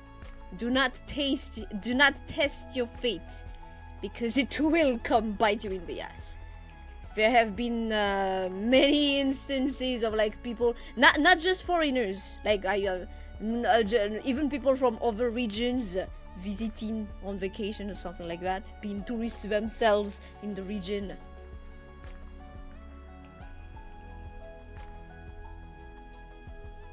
Well, being like, oh, I don't believe in that. It does not matter whether you believe or not. Something terrible can and will happen. Do not test fate for something so stupid as your ego or, oh, I don't believe in that. When they say, do not do something, don't. It's not worth it. Don't. That's a very important thing to keep in mind. There's stuff like African voodoo. The Malagasy version is udkas, and it's a nasty thing. Even nowadays, there's still some some really scary stories around those things. But yeah, so yeah. Don't test fate just to try to prove something. Nobody cares. Nobody will care, and you will be left with some, at best, some unfortunate thing like I don't know. Maybe your tongue will have shortened a bit, but in many cases it ends in death. So yeah, don't test fate. If they say don't do something, don't do something. You do not joke with the fad.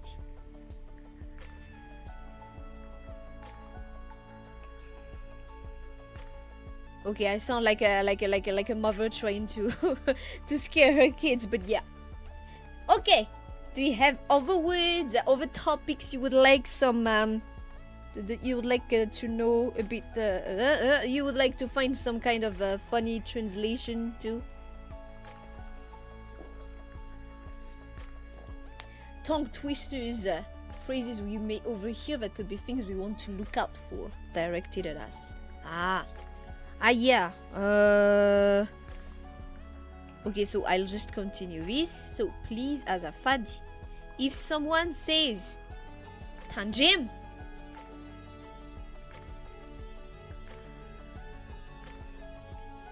it means it's a warning. Attention. No, attention. Non, ça c'est en français. En français.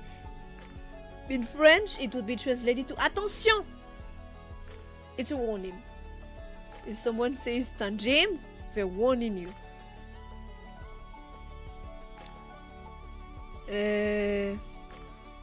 This is not so much. This is not a warning or what? Look out! Ah, yeah. Thank you. Look out. Yeah. Look out. This is not a warning or what, but this is how white foreigners are called. Vaza. It's typically Europeans, but like any white foreigner is called Vaza. Well, it was usually mostly French, but really when people see a white foreigner visiting, they will call you Vaza. Vaza.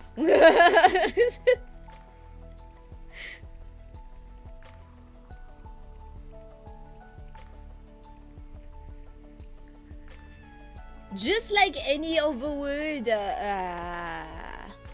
it's a neutral appellation, but some might be not meaning it in a kind way, but like in general, it's just how white foreigners are called. It's I've been to some places where they're used to tourists, and they will call Vaza, and they'll salam, and then they'll say something like Bombo. Bombo. Okay, so this is an example of a word loaned from French. Bombo is a bonbon in French, which means sweets. If they say Vaza, bonbon, they're asking for some sweets. It's been customary for the tourists to bring sweets to give to the kids. Depending on the region, but yeah, I've seen them do that. What else?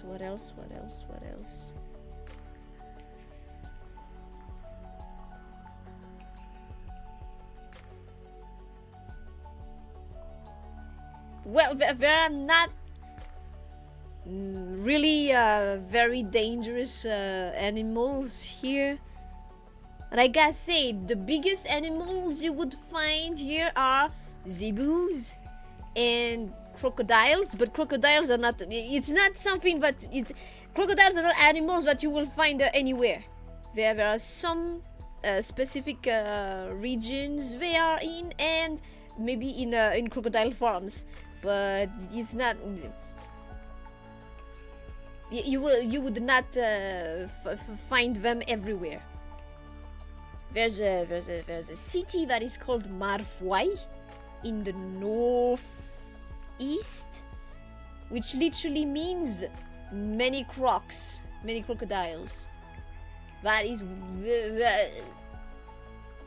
where you would expect to find them, for example. But yeah, apart from that, the biggest animals that are native to Madagascar are the foos and the Malagasy eagle, actually, or is it called the Madagascar eagle? It's called ankwai in Malagasy. Those are the biggest animals. Anything else is small and usually rather harmless. If you want to visit some national parks, you will always have guides with you anyway, and they will warn you if there's something to look out for. And usually guides are at the very least proficient enough to communicate with you in either French or English. So yeah.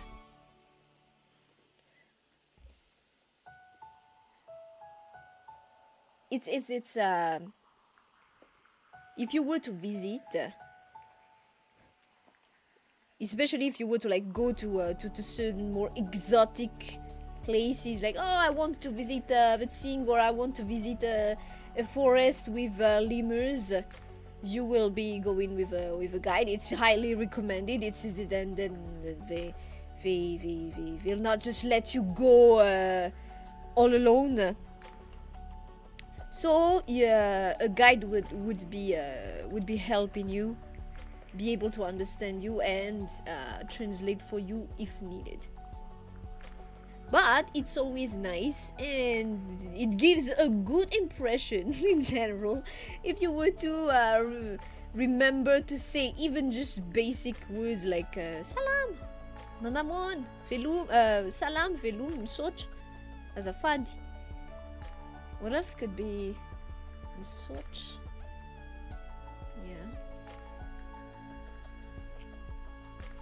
Tanjimo, vasabubu.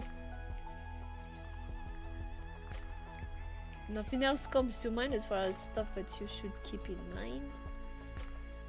Tongue twisters. We don't really do tongue twisters. Like how they go like in French, les chaussettes de l'archiduchesse. Un chasseur sachant chasser doit savoir chasser sans son chien. But we don't have that. We don't have stuff like that.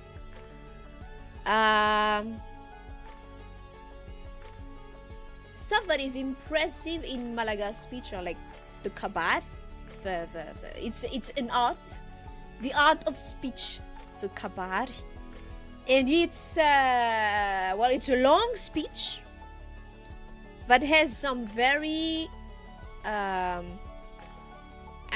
not gonna say rigid, but it has clear structure. This is how a kabar goes in general. This is how a kabar for this occasion or this goes. And it's a whole thing. And what's great with kabar is it's been modernized somewhat, because you are not forced to only use expressions from before. You can also make up expressions. But we don't really have tongue twisters. Like, as in, yeah, it's not, yeah. If there are tongue twisters, yeah, it's the pickabar. The pickabar are the one who are like the impressive ones. But we don't have common tongue twisters that people say. None come to mind.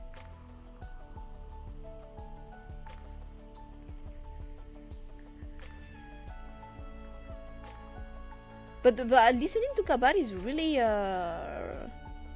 impressive, especially when they're good at it. Sometimes, like, because there's levels. Like, the kabar is always used in any customary event gathering, even to this day. If you are going to marry, there's a kabar for that. If there's someone in your family that passed away, there are kabar for that. And even for stuff like greetings for the new year, any occasion really, there can be kabar for that. But depending on the person's proficiency, like most people will just go with something simple, but the actual people that really studied kabar make it really bring the art to a different level. Any steps of life, yeah, any a different level, and it's something that is exquisite to listen to. Well, some maybe might say that it's kind of pretentious. It depends on the people, but yeah. I find it really exquisite to listen to. But it's a hard exercise to try to translate it to a foreigner. There's a lot of subtlety and nuances that go into it. I think I would make a very poor translator, because I tend to get stuck on details, on trying to explain nuances when something more direct would probably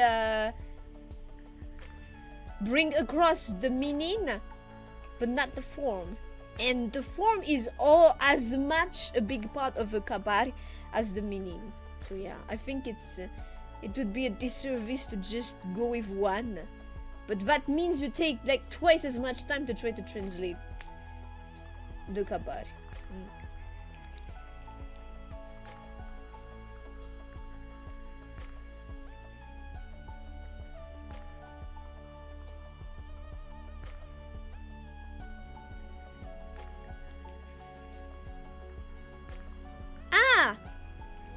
While you try to think of other topics if you like. Expressions and onomatopoeia that you could hear other people use, but stuff that you can sometimes hear me use. I don't think this is gonna be. How do I even write that?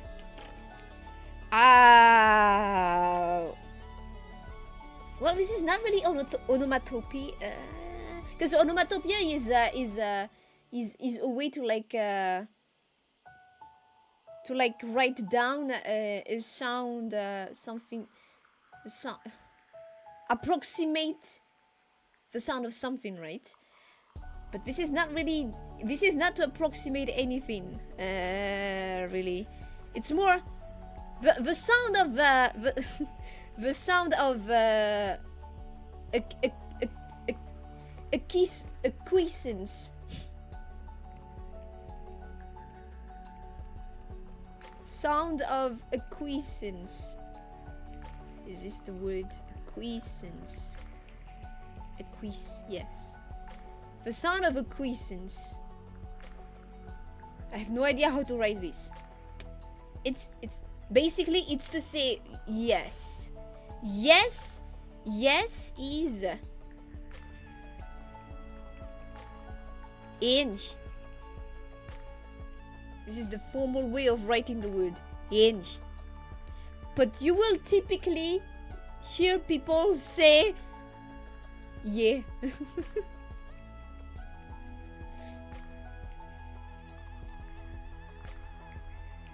In casual speech, in everyday speech, this is how it's written.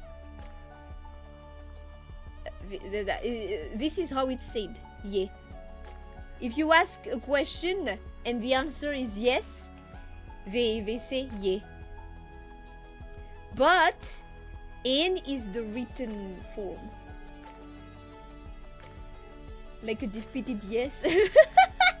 A defeated. I don't know. Does that sound defeated to you? Does that sound like a defeated yes? If, for example, the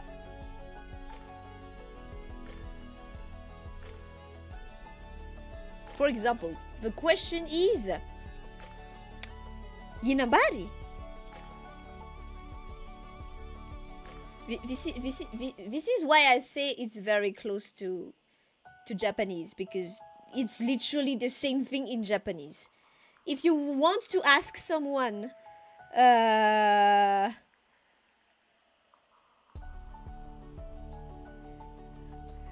if you ask someone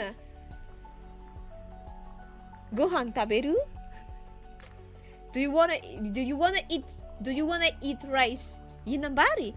Eat rice because rice is our base food.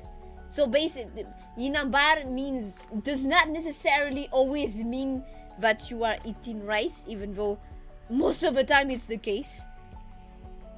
Do you want to eat rice?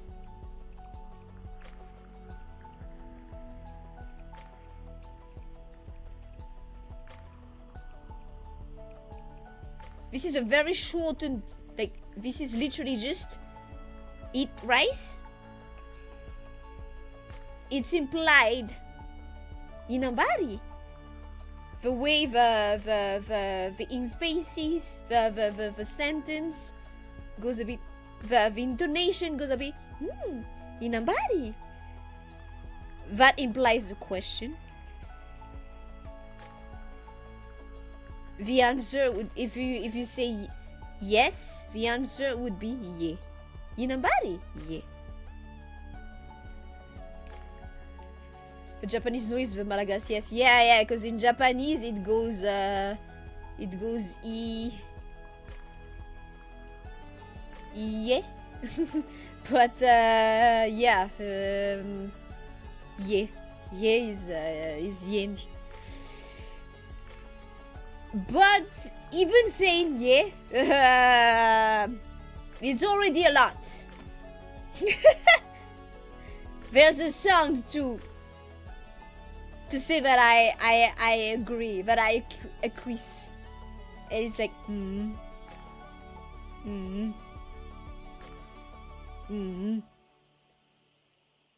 It's like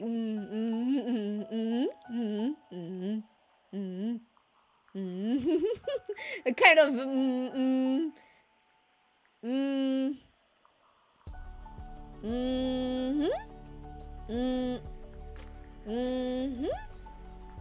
maybe.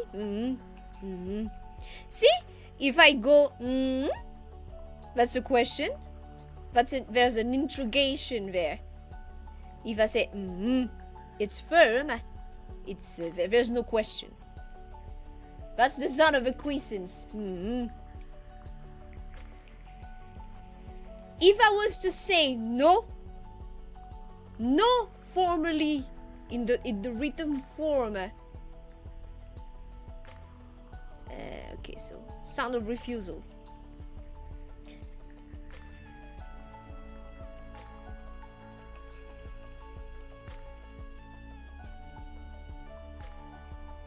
In the written form, no is tsia.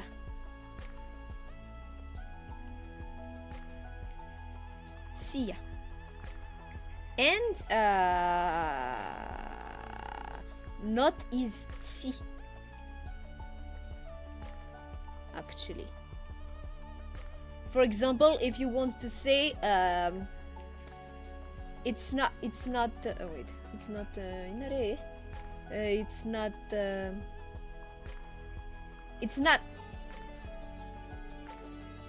not easy, for example.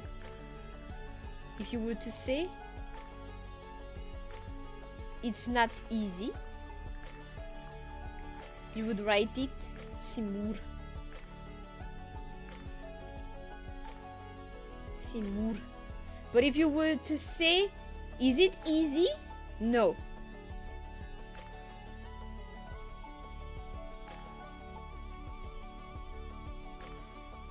It goes something like Murave. The written version would be Tsia.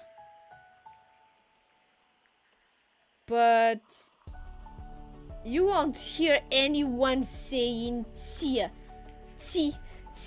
in speech when you speak. The sound of refusal goes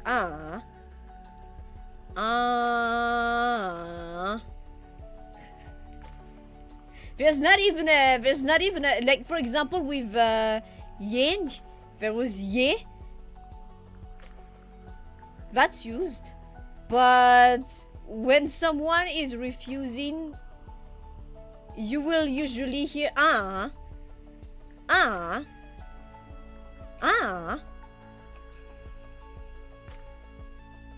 So if I say yes, I say or it's easier if I go open mouthed. And if I refuse, I say yes, no,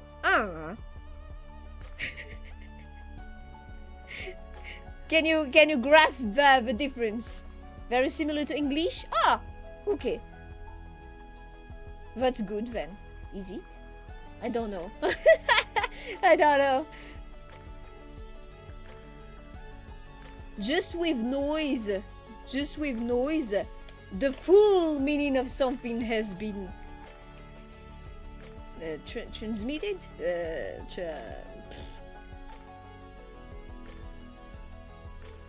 Yeah, if I go, it's like the yes is two syllables, or and if I open mouthed, closed mouthed, and no has 3 syllables, open mouthed, closed mouthed, See? Yeah, actually, it's Oh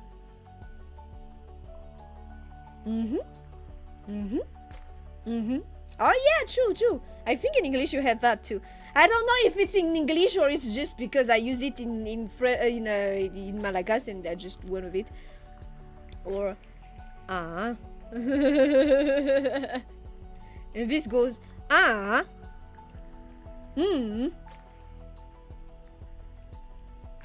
don't know.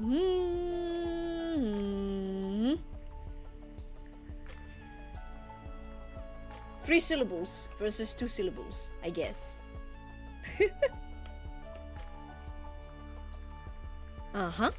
Yeah, I kind of like and how do you do yeah, something like that. Yeah, I guess it's similar to English, so I think you would not have too much of a hard time figuring it out. Skin is 1 syllable. Yeah. So you've noticed how the intonation goes up for questions, but there's also a very informal way of saying what. Informal and kind of annoying. Because I remember the teachers back in the school were like, no, don't say it like that. Don't say that. It's like saying what?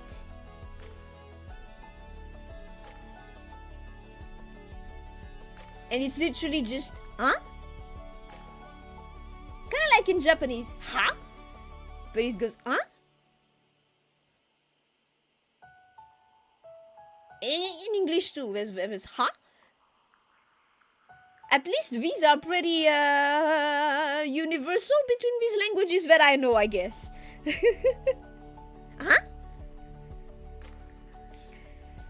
In a more formal way, what means inna would be inna.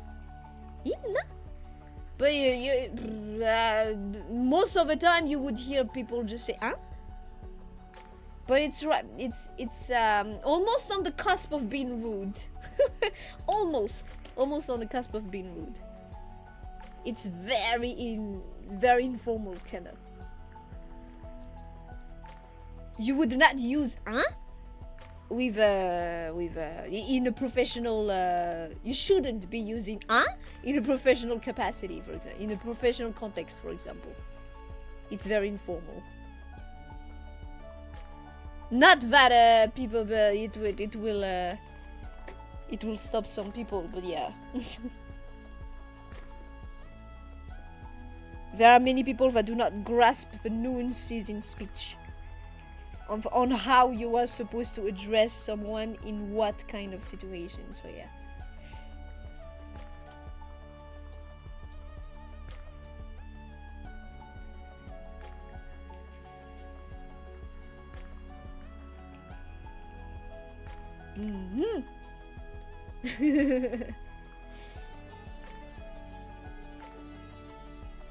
What else? Do you have other questions, other topics? Yeah, this is something that I've said. These are more like little exclamations, I guess.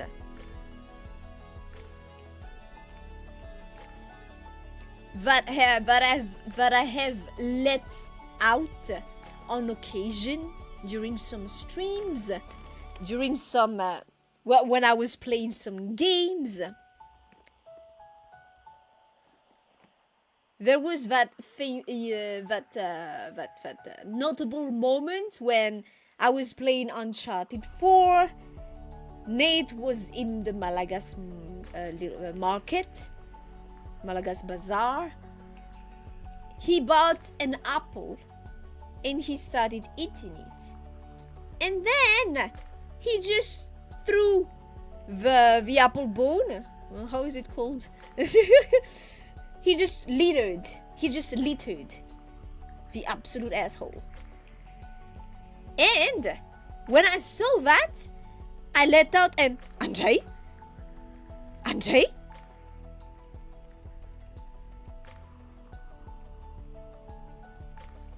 This is an exclamation that you might have guessed.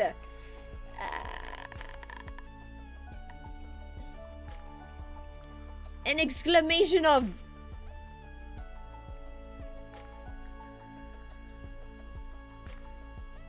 disappointment. It can be disappointment. It's not something positive. It's in this case, it was not positive. It can be disappointment. What's the other word I'm searching for? Like not just this. It can work for disappointment. Andrzej? It can work for what's the word? Wait. Let me think.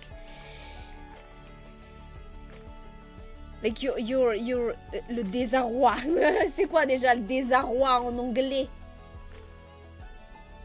Of dismay. It can be an expression of exclamation expressing disappointment or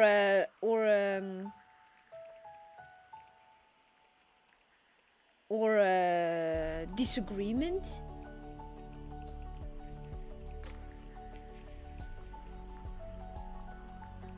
Andrzej? It can also express dismay. Andrzej?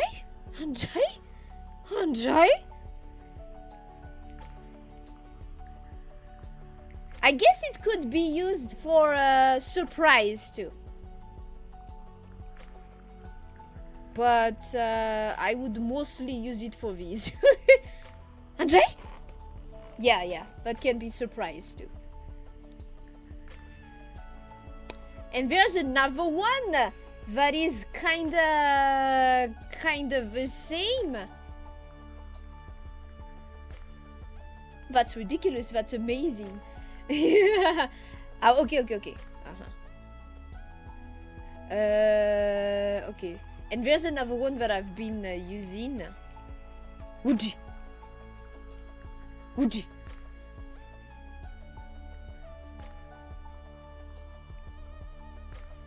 This is more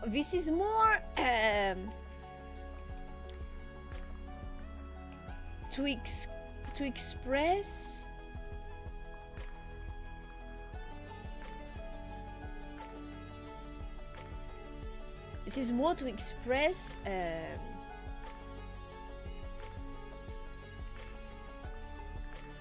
the ridiculousness of something. The absolute what else? Kind of a what the fuck? Kind of a what the fuck?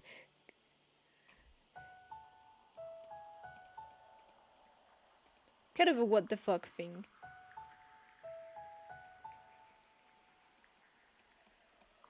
But I guess what the fuck is a bit I don't know, it depends. You could maybe some argument could be made about how what the fuck is a bit more intense, but yeah, it works.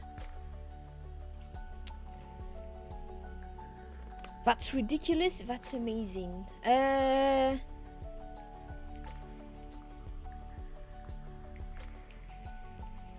Amazing. Uji might be for astonishment.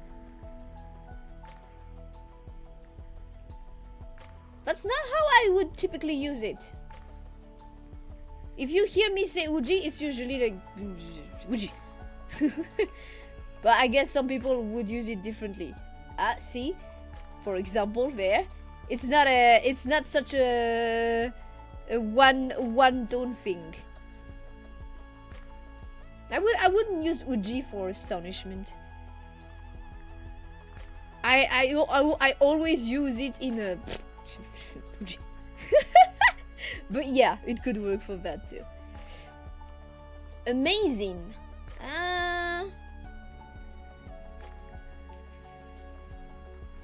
Something amazing in the sense of, oh, it's amazing.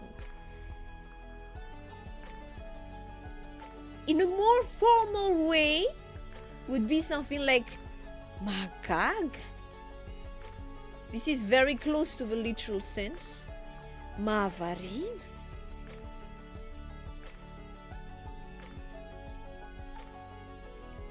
But if you say, wow, that's amazing,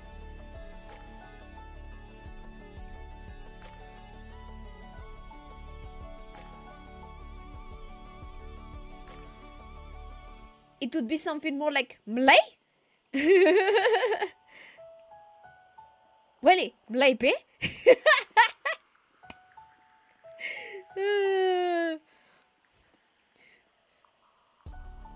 And it's that's ridiculous.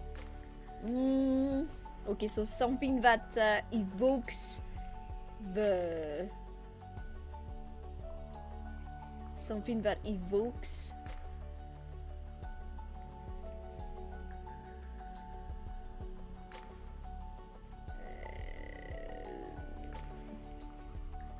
some disdain,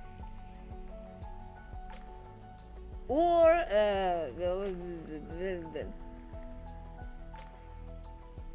quelque chose de risible,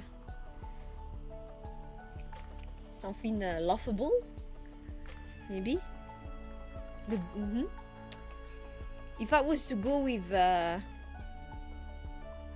disdain, let's see. That's ridiculous.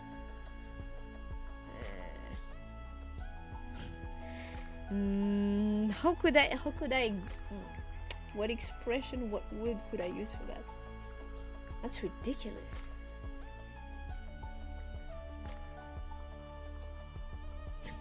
I could go with something like Inokusan, but that's not really I don't know if that's accurate enough.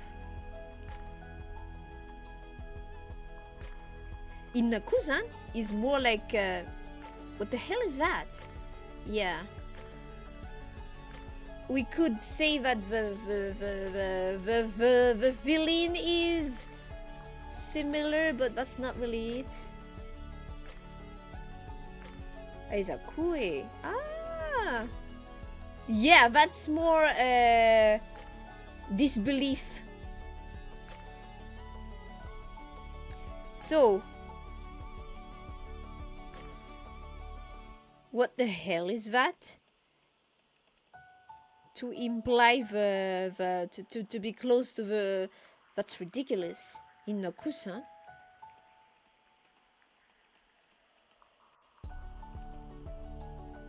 And I notice that I'm already you will not notice, but yeah, the formal way of writing this would be isan, but this is already an informal expression, so I'm going with inakusan.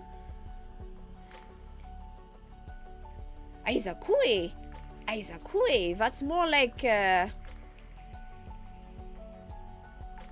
yeah, ridiculous in the sense of disbelief.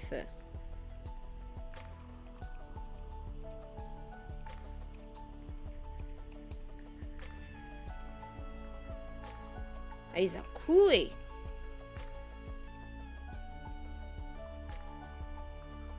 Oops, that's it became Aizakue.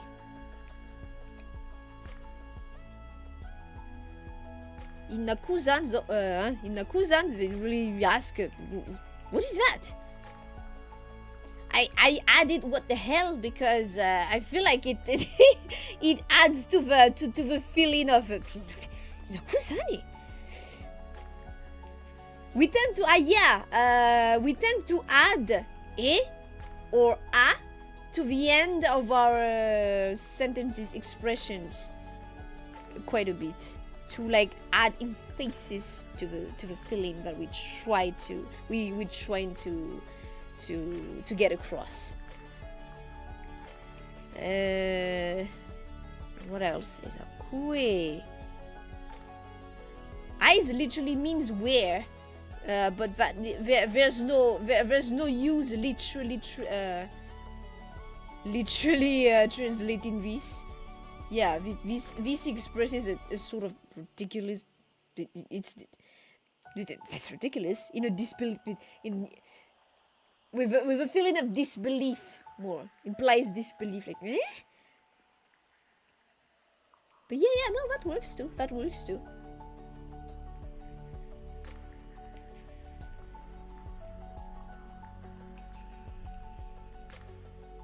What else? An expression to imply that something is lame.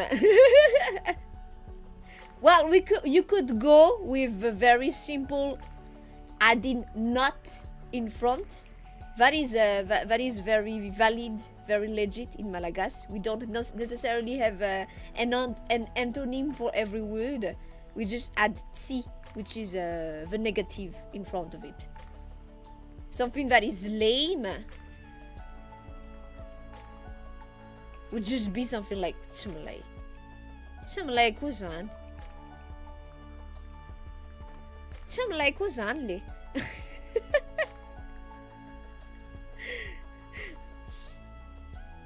We tend to use le quite a lot, which is a very informal form of ilai. And that tends to get itself into many swear expressions, so yeah.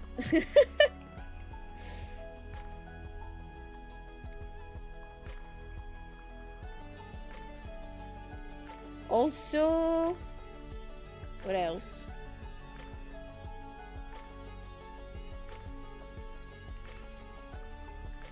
That's ridiculous. That's lame. Like Kusan. Yeah, that's the more that's the informal expression to say, oh, that's lame. I guess kind of follows the theme of that's ridiculous. Damn. Ah. Yeah. That is like that. This literally there's no formal way of saying writing this. This is literally just a made up word.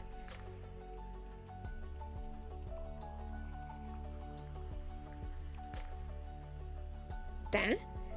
To express disgust or disdain. Danku ini. Danku. Dan. It could be towards something, someone. It works for anything.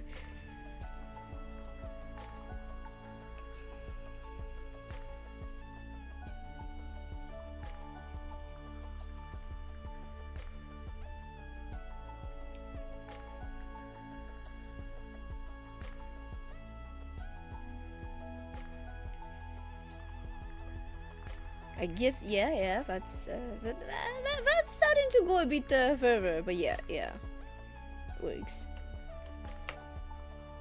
What else?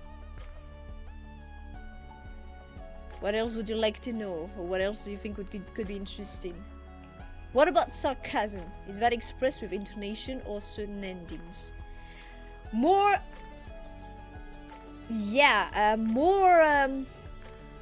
I would say a mix of intonation and choice of words.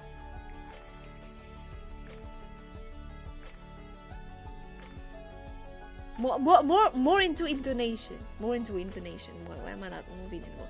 More intonation. Like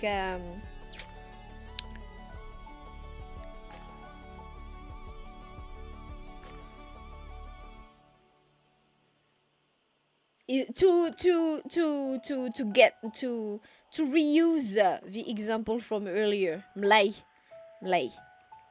That means that's something is really cool, really amazing, really cool. Yeah. I should add that. That's amazing. That's cool.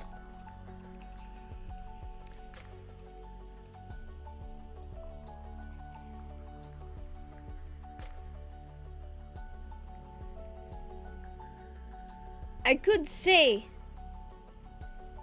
Mlai.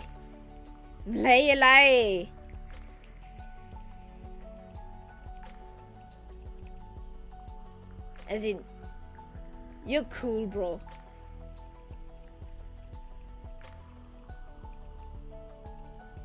You're amazing, bro. But if I was to like make this sarcastic, I would probably go with something like Lay. Yeah, something more like that. Lay. I added the little t to add the complete this day. Just in case he didn't get I was being sarcastic. But yeah, it's more into intonation. If I was saying lay, that's genuine. But if I say lay, that's definitely not genuine. Sanya, yeah. Sanya, yeah. That can sound more often than not sarcastic. Sanya, did we read Sanya? San. Sanya. It's a lot into how the intonation goes. Sanya is something like at base, like in a neutral sense. It's like, oh, is that so? Sanya? Is that so? But if I said, Sanya, yeah, that's sarcastic. It's just an expression to be like, yeah, I don't believe you. It's a bit yeah, I think just like sarcasm is in general, like the whole point of it is to be subtle but yet being identifiable. But sarcasm only works with people who are able to identify social clues. So yeah. The non-sarcastic one is usually Zanve. Yeah, I guess. But Zanve could be sarcastic too. It's the same thing. It's the same thing.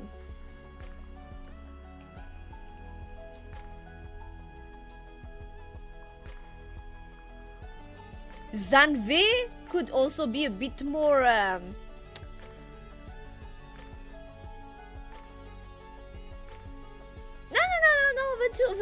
The two can be used pretty interchangeably, I think. I was gonna say Zanve is a lot more interrogative, but maybe not necessarily. Interrogative. Not necessarily. Sanya? Zanve?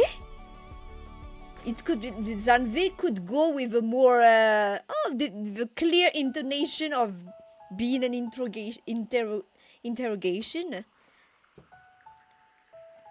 Whereas Zanya, yeah, is a bit more. Yeah, is that so? When Zanve is more. Really? Yeah, Zanve is more. Really? If I was to put the difference between the two, Zanyang sounds more like, is that so? Is that so? And Zanve sounds like, really?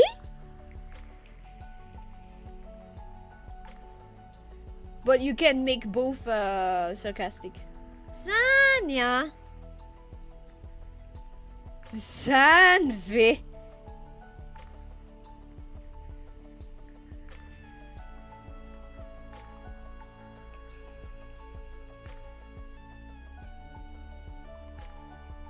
It's really a lot into intonation.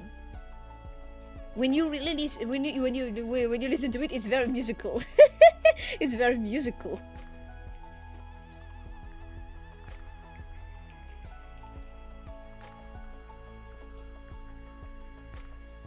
If it goes up, there's an implied question, maybe a bit of uncertainty. When it goes down, it's firm, or maybe it's even terse. It depends a lot. You need to pick up on all of those little clues.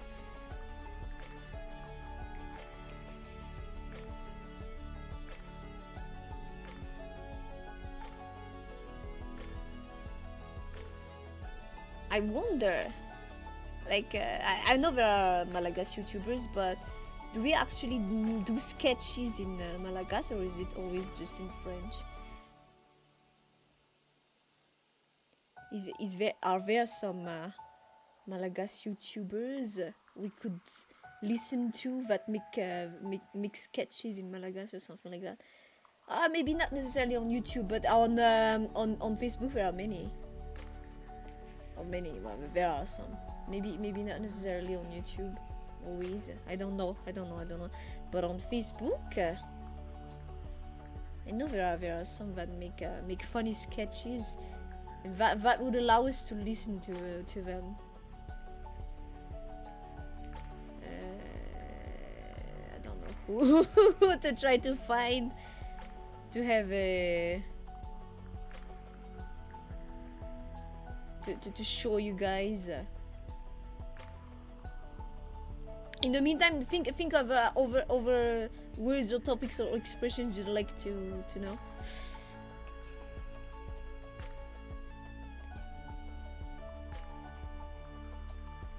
On my Facebook, it's been more like yeah.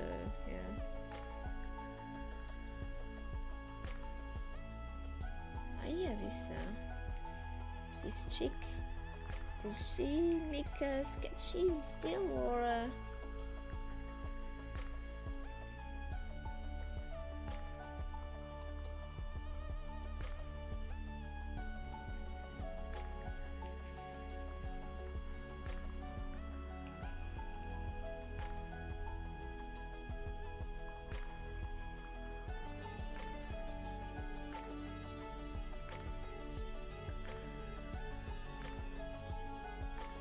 funny sketches? I know there are many of them around, but like I don't know who to. I don't follow. I don't tend to follow. It appears on my Facebook page, so I just watch. But I don't have the what's it called, the.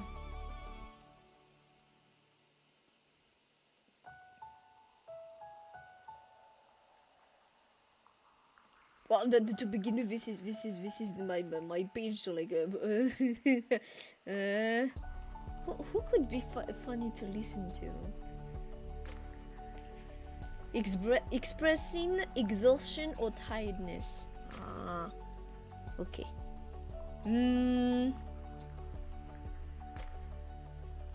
Okay, so tired tired is rerak. Rerak is the more neutral, formal form of it.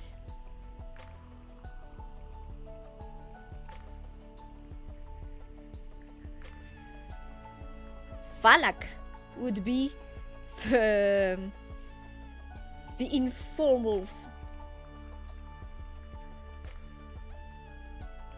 as in that's usually how you say it in a more informal, casual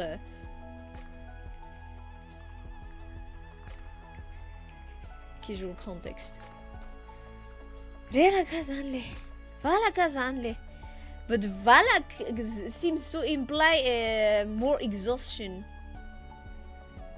as in you're a lot more tired.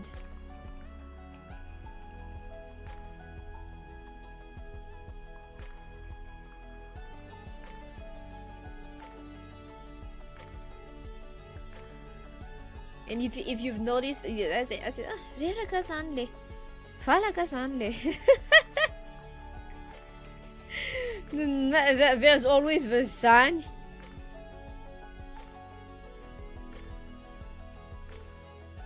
And the lay.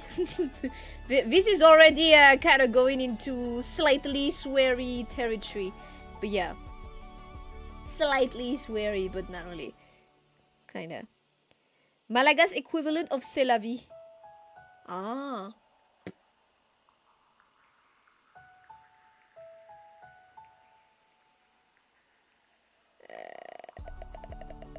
Well, it could be literally translated to c'est la vie. Maybe. But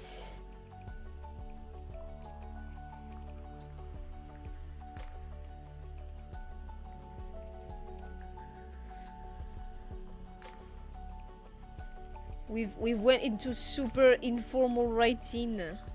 C'est la vie. But I guess it could go something like what is it? Man. Is this something that people say?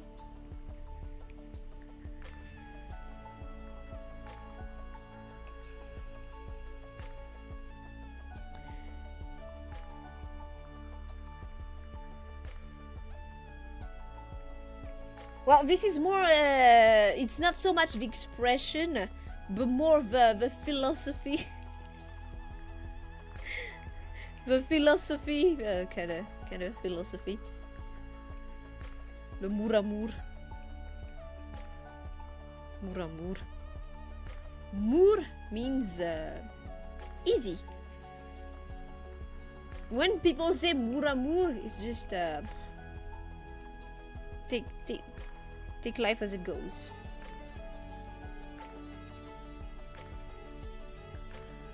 It's it can be used both as something positive and something negative, as in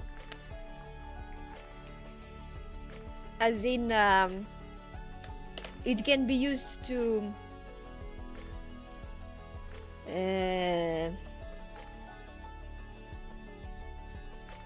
marvel at how Malagasy can adapt, but at the same time it can also be used to a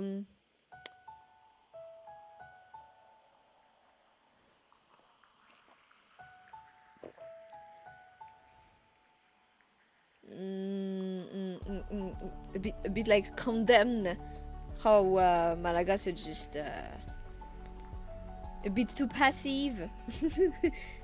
just not willing to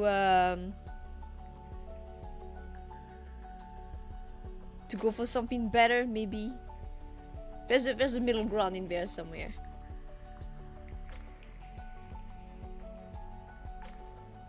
Say Sanku in a defeated tone. Ah yeah, what do you want, c'est la vie? Yeah, there's the defeated a more defeated version, yeah. Because if you say well, c'est la vie, it's more acceptance, a little more acceptance, But if you say zeizanko,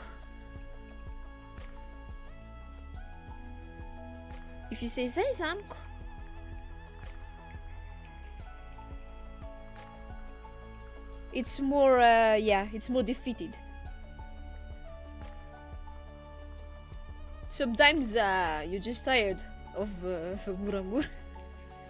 Well, it's not so much that you're tired of muramur. Sometimes you're just tired of life, but you can't really. You're just sometimes you're tired of the fact that there's not much you can do. There's not much you can do, and you just utter. Say something. Say something. You know what tell you? What are you gonna do? Say something.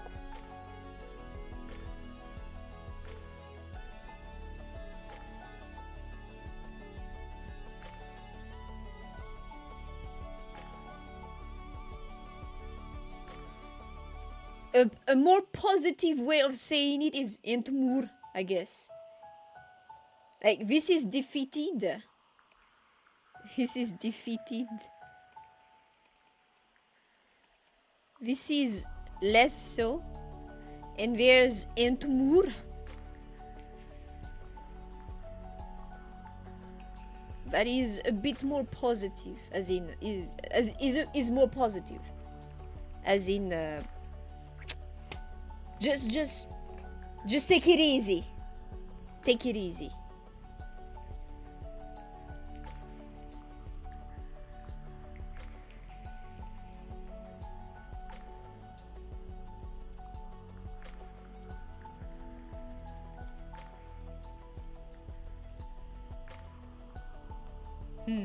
Like this.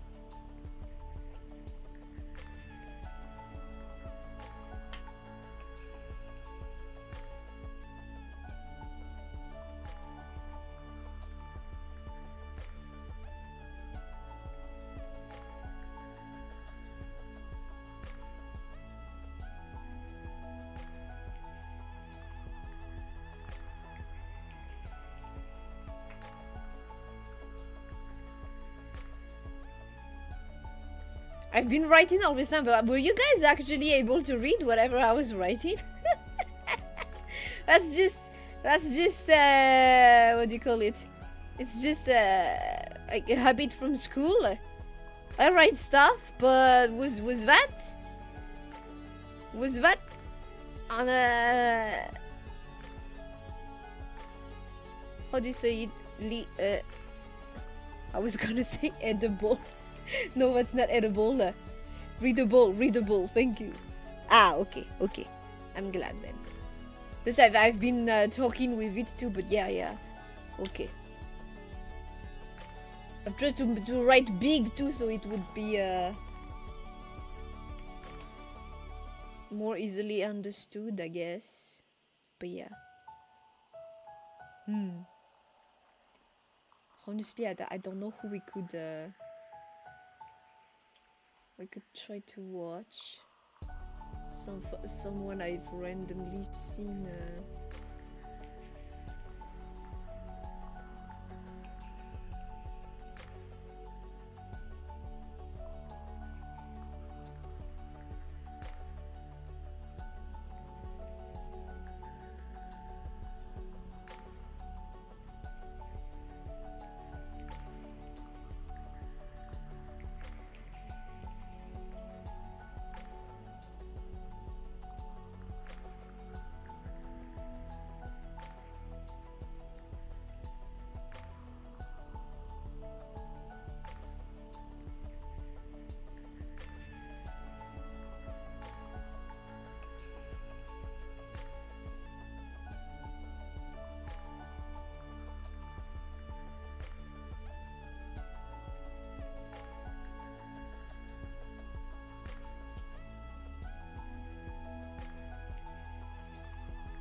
I don't know who we could try to watch. I don't know. Like I'd like to try to watch a little sketch in Malagasy, so you can listen to someone else speaking. But I don't know. You will find that we tend to use a lot of French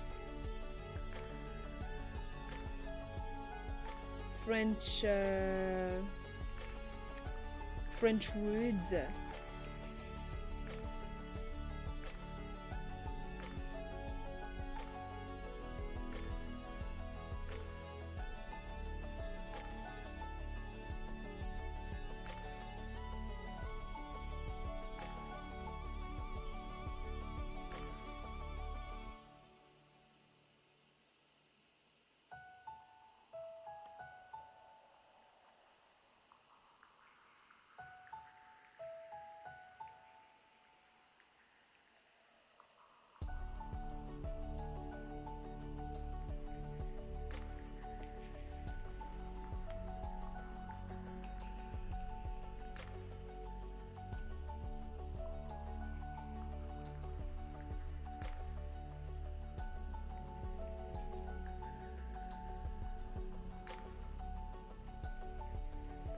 In doubt, I need to find someone I actually find funny and all too.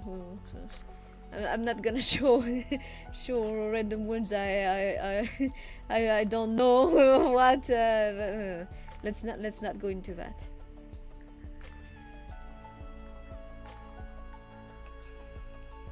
Let's not do that.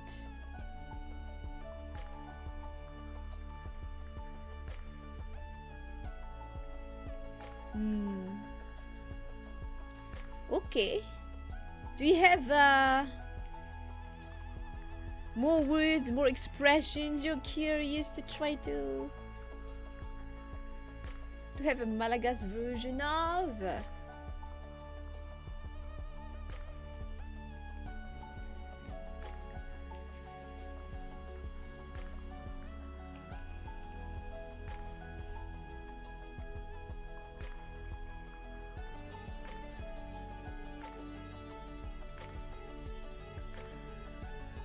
I guess, what else could be? Really what I've been using in streams were stuff like, yeah, uji, and swear words that I am not gonna teach you. And then aside from that, I just sometimes say stuff in Malagasy because that's what comes to me first before I try to find what the heck, how to say that in English. What could be, I don't know, what could be used in chat? I don't know. So, something that you guys could use in chat, maybe? Well, there was this word that had been made a bit popular by our football team, the Baré,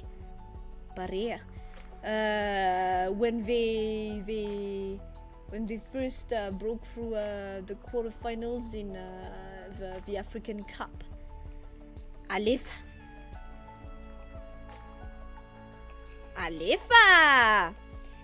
Alef means let's go, essentially. Let's go.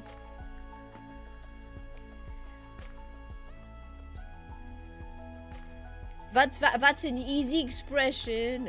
You can use it easily. Plus, it can be used in context, in context like for encouraging someone. It can also be used in context of exactly let's go, actually, exactly like let's go.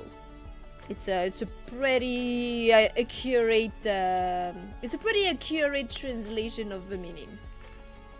Alefa, yeah.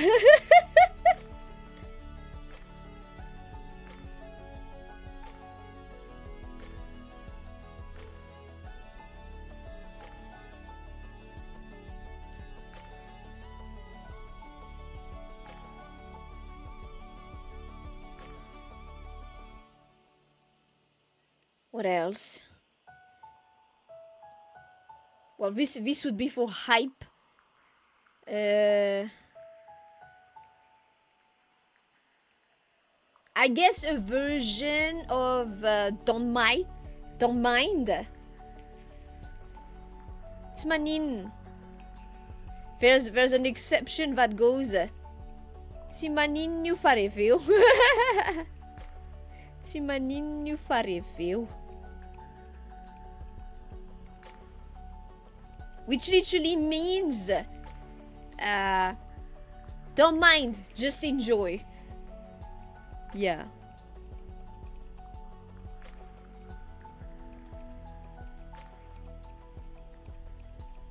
It can be used in a context of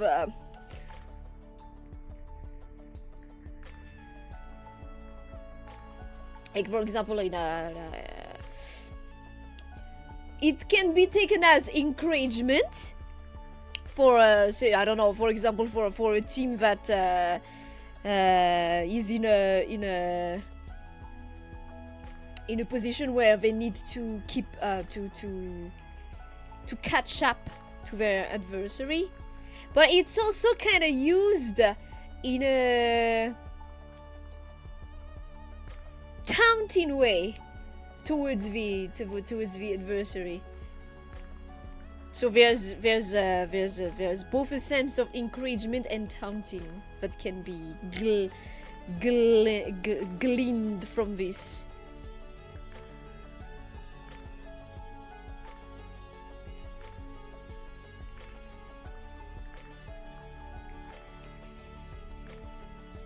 Maninho fareveu.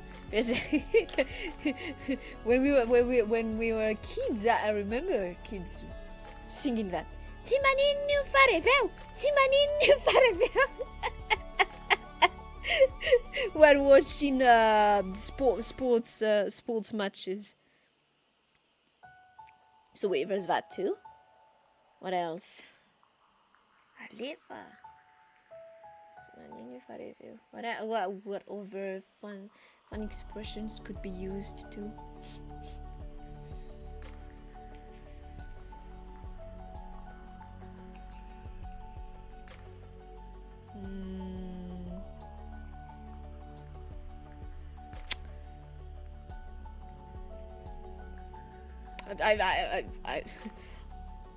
I might be fresh out.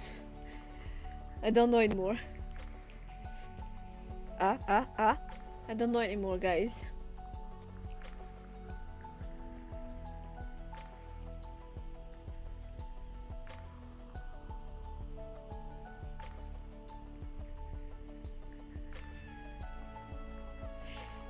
I guess this is not strictly swearing. This is not strictly swearing. But I've said this before. Mampiteny gasy anaty, hein? Mampiteny gasy.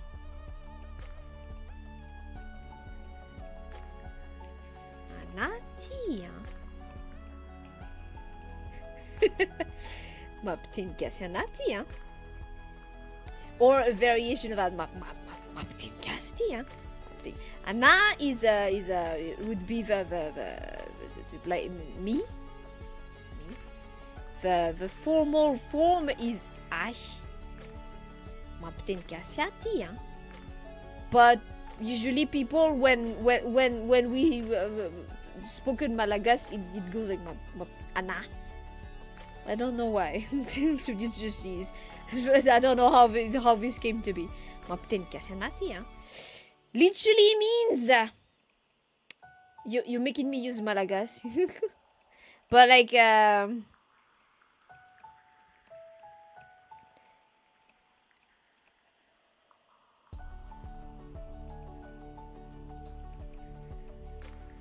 choice Malagasy words. Like literally if someone said mampiteny gasy, I would Like if someone says "Mapten kas," it means it makes you swear. That is how heavy the Malagasy swearing is. You literally just say "Mapten kas," you're using Malagasy words. It means it makes you want to swear. The other way to say it is "Mampungus." Mampungus means it's Mingus is swearing. Mingus. But I only know of this word from a song. I've never heard anyone say this.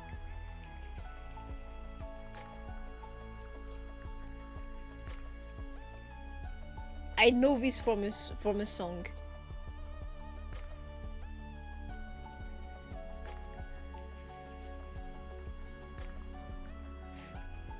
Would I consider? No.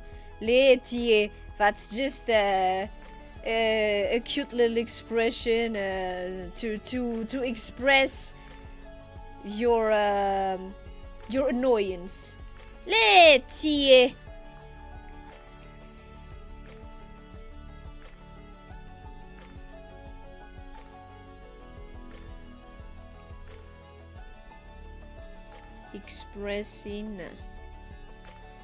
Expressing annoyance. That's not in the territory of swearing. Yeah, dang it. Yeah, something like that. That's not swearing. Come on. What about ouch? When you stub your toe or hit your elbow. Ah, yeah. Ouch is a kai. That's the ouch equivalent. Sometimes you can add quality.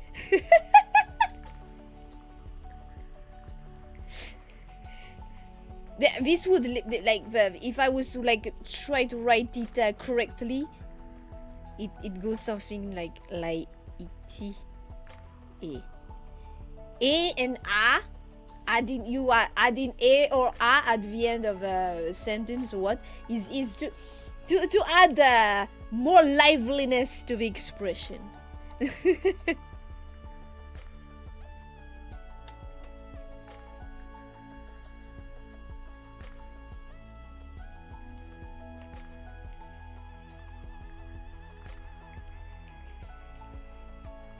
An ouch equivalent is kai. I don't see anyone any else. I think it's directly just kai. And it just like ouch in if you hit yourself like physically, but also like socially or or like in a if you find a situation that is terribly awkward, or if someone has been roasted, you could go like kai. But kai can also be used as an expression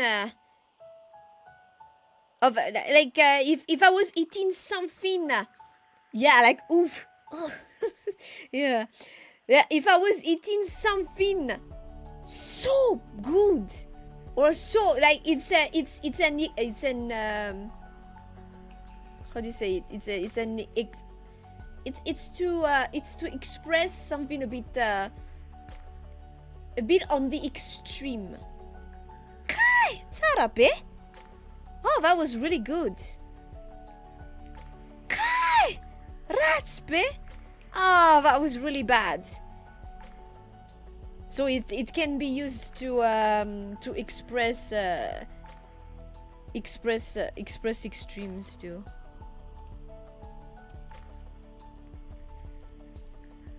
Well, extremes, maybe not extreme, but like emphasis on something. Like, oh, that was so good, or oh, that was so bad.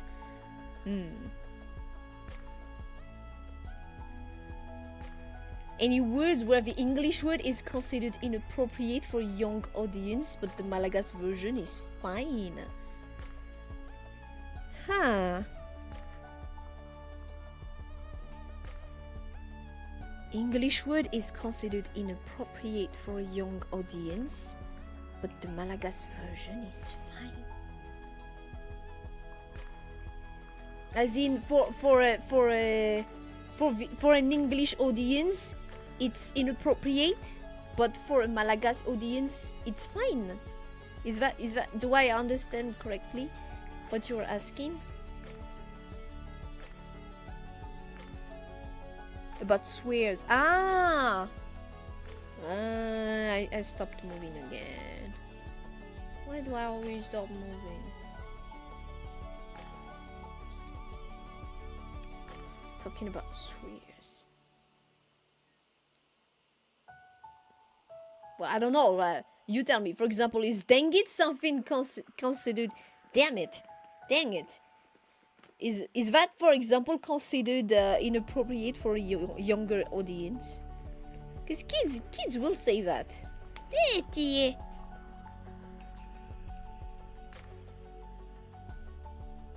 Does that? It's considered. Oh, okay. Yeah, no. Yeah, kids will say. Oh, I'm not really be. Not really be. Not really be how do you say it? Not really be reprimanded for that. Like I said, Malagasy swearing is ear-flaying. I will not speak any of those, but yeah, from a certain point. It becomes something mothers will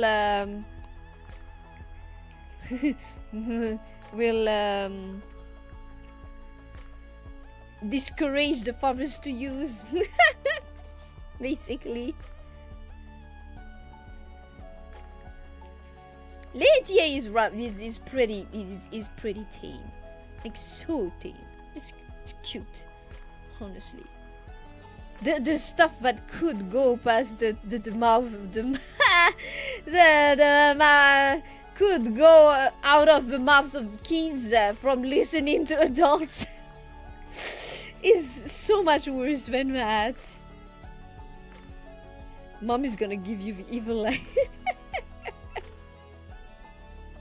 I've heard talks about like swearing swearing is so much a part of everyday life for adults, especially men. But not like it's a funny thing because women would swear, but women in Malagasy culture are considered delicate and full of grace, and that kind of image. So it's very shocking to it's like culturally customary. It's very shocking to hear women swear, but of course women swear so much too. But yeah. It's the good old thing of dad is swearing and mom is saying like, no, but don't say that in front of the kids. It only stops at me. Yeah.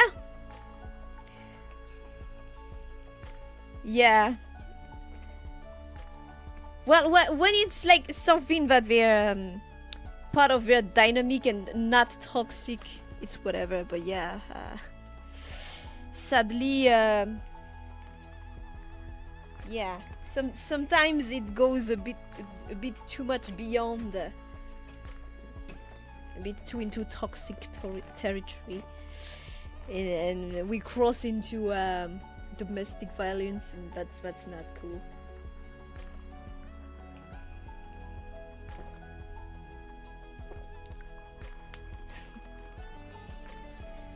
But I think in that regard, like there are certain like in that regard, I think our Malagasy are not too. It depends. Like I know there are certain clans, families, like because there were different. How do you say this in English again? Ah là, mais c'est pas possible. Mais en fait, ça sert à rien. En fait, si à chaque fois tu me perds à chaque fois. I don't think the old camera did this. Why is this always freezing? Cast. There are like the different casts, like the royals, the nobles, and then the lambda, and then there were what would be called slaves, I guess, and different clans and different it's very tied to history and custom and stuff. And there are some that are patriarchal and some that are matriarchal. So I feel like in that regard, depending on where you are and how you were raised,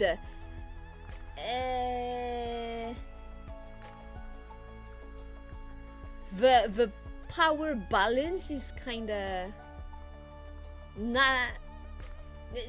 balanced. Sometimes it's skewed toward the woman, sometimes it's skewed toward the man.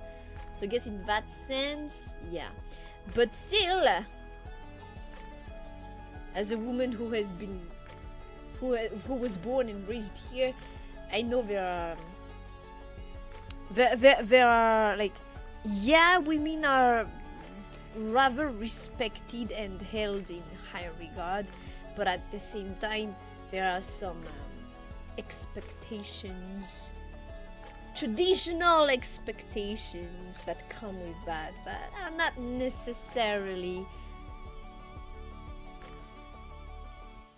for everyone. Let's just say like that. But yeah.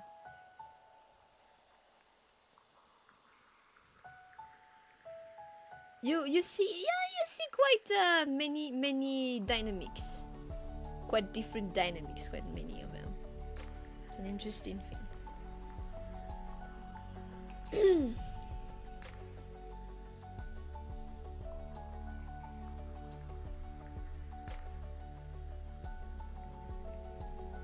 Do you have more questions?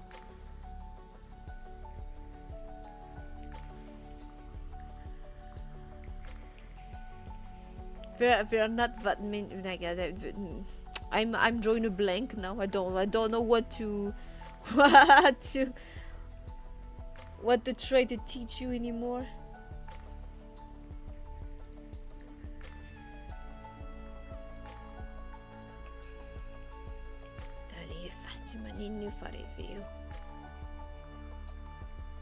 Is chat paused? No. Well, at least I just saw that. Or did you write stuff and I did not see? Did my chat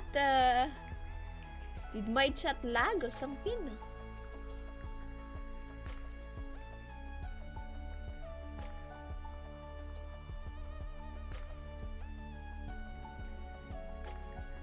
Didn't send for some reason. Oh, if there's something you sent that did not get sent, it's probably it did not make it through the word filter. You probably wrote something that was considered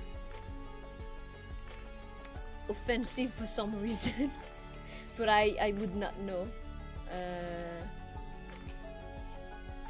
No, but I don't see it. Normally I see if something requires modded intervention, and I haven't seen anything.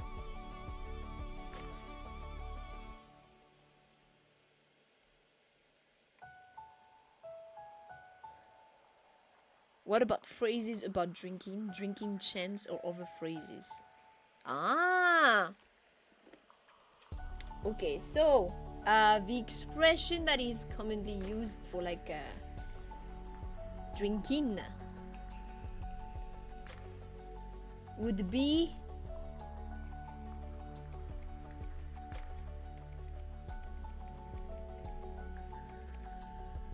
mrevi. If you remember, we used no, not here.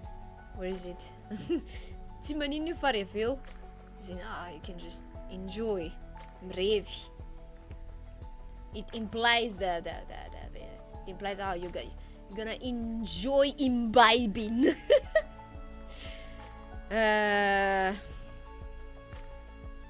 Chants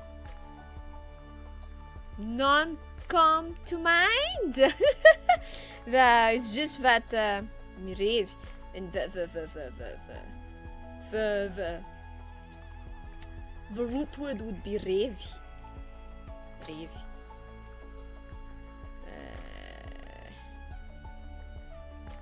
Rev can be used not only just for drinking, but also just enjoying stuff in general. But it's usually in a more, in a more,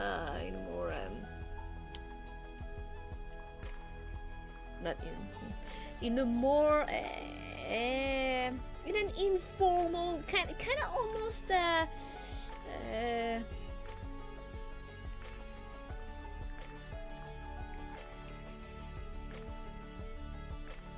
the word is too strong. It's not really that. Kind of almost immoral.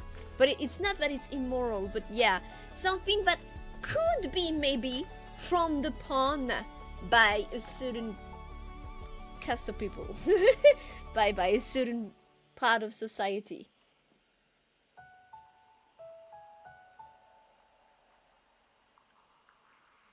Yeah, so rave, like there's a certain sense of rebellion maybe tied to it.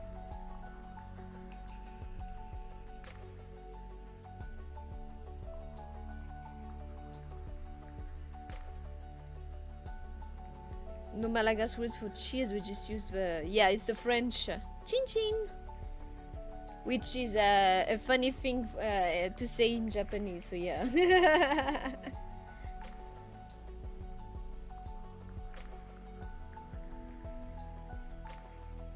Yeah, we don't have any word to say to cheers. It would be just literally mfandumber.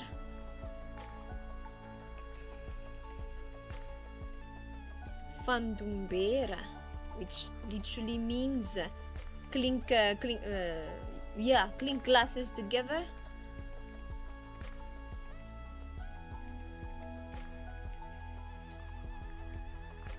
This is the act of clinking glass together. Noi fandumbere. Let's clink glasses together. Allora sina fandumbera keli. Let's do it. Let's clink glasses together. It's more that but yeah, I guess people that it's been a while since I've heard anyone say chingo. But I don't know, maybe it's just the people around me that stopped using it.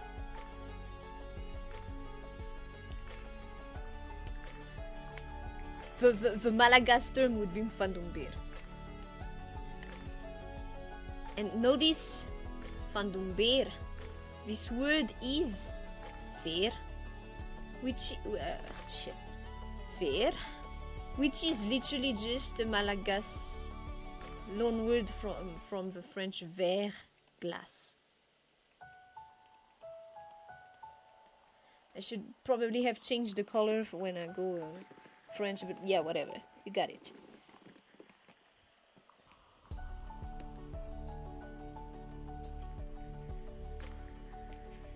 Mfandoon is in this case it's you clink the glasses together, but mfandoon means hit something together. It could also mean a clash. but in this context, it's a positive thing. Fandom beer. It implies the conviviality.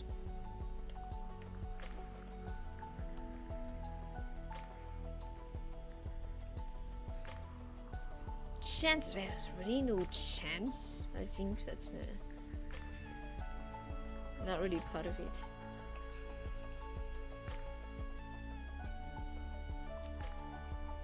The customary thing is you go drink. Well, depending on people, they drink rum, some hard liquor or beers. It's usually like most people would be drinking rum, beers, or beers. The other hard liquor are less the go-to, I guess. But yeah, and of course snacks. Snacks that go with alcohol are usually. We'll see about the Malagasy snacks on Saturday, I guess. I need to try to, or maybe we'll do it while I do the tier list. But yeah.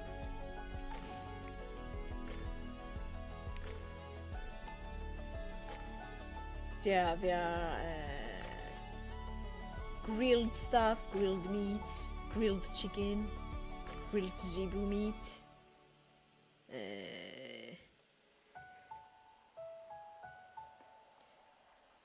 Some types of lasari, which is the like pickled stuff, pickled vegetables or fruits. Although pickled implies it's been marinating for a while, right? These are not necessarily marinated for too long, but yeah. Nobody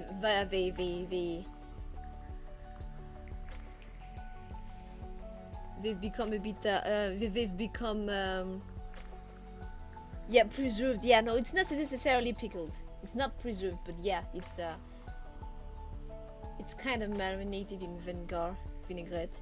There's also like more foreign snack types like pizzas that have become popular, but evidently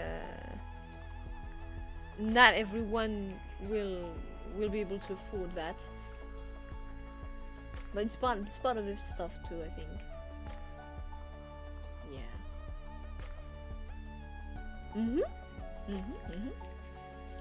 Do you have more questions?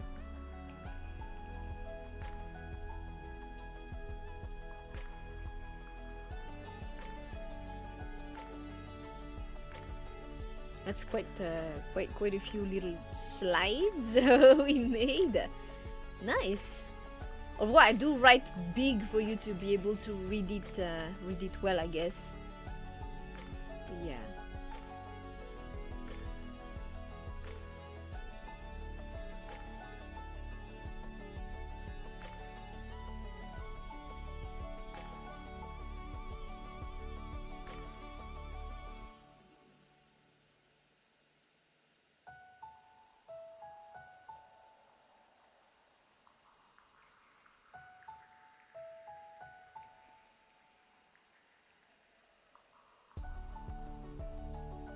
Was a good number. Yeah.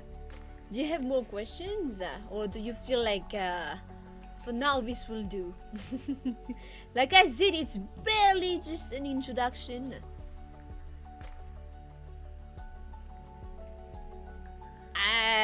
I'm no teacher. I haven't like prepared a full course or what. I just tried to share with you some basics, and then tried to find a way to translate, approximate expressions, and try to share with you the context, the cultural meaning, and everything too.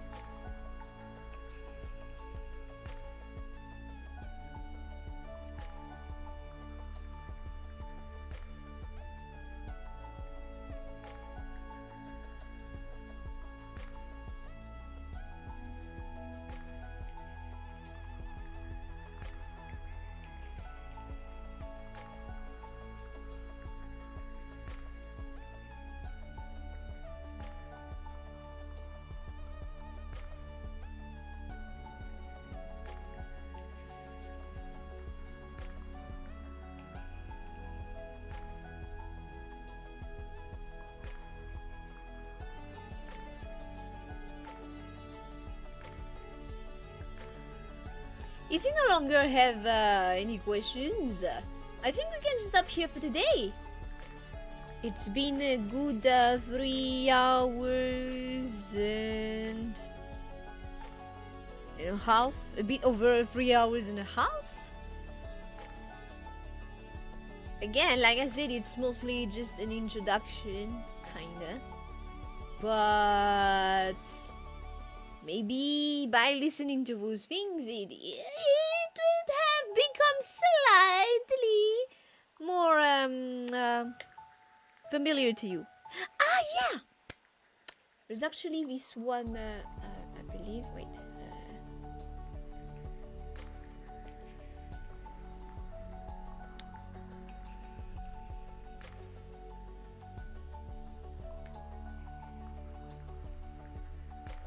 Okay.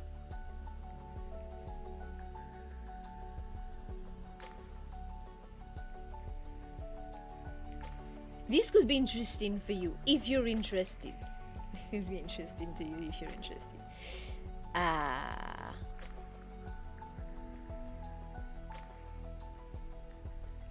don't know. Do they no longer make videos? Well, I think they are still also on Facebook, but there's these. I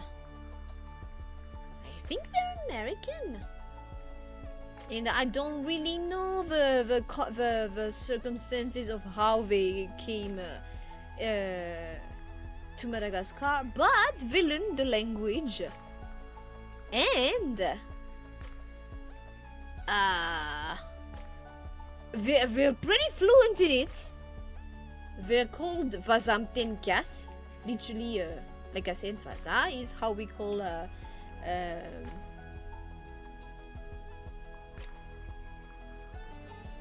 that's how we call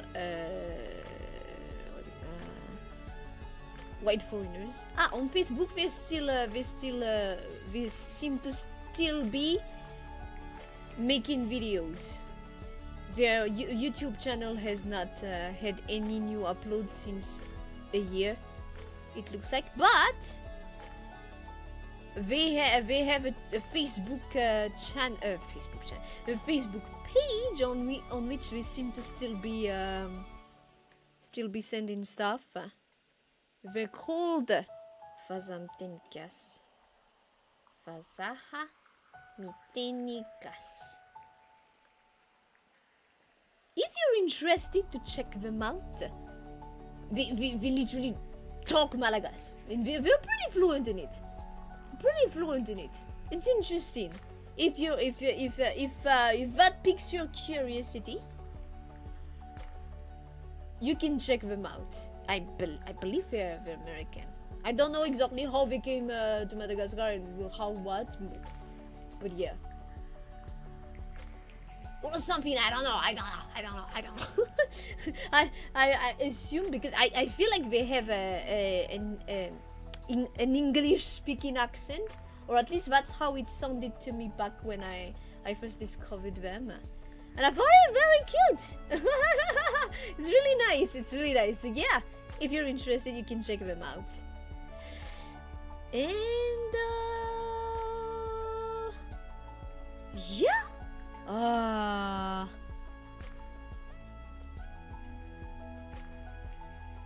Plus, they're like, when I say they're fluent, they know not just a formal speaking, learning. No.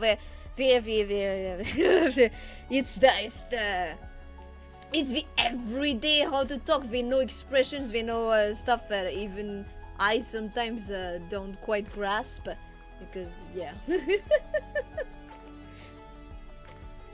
We even have better spoken Malagasy grammar than a lot of Malagasy. That's just how everyone with their mother tongue is, I feel like.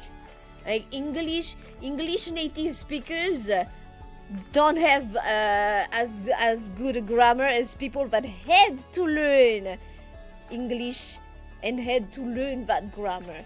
And it's the same, the same for Japanese, who like the French. It's the same everywhere. Like, it seems it's just how it is. someone who had to learn the rules is more likely to master it than someone who was never formally told them, or yes, but it was not the most. I feel like to anyone, to most people, maybe not to anyone, but to most people, their mother tongue is probably not as a subject is probably not always a very fascinating one.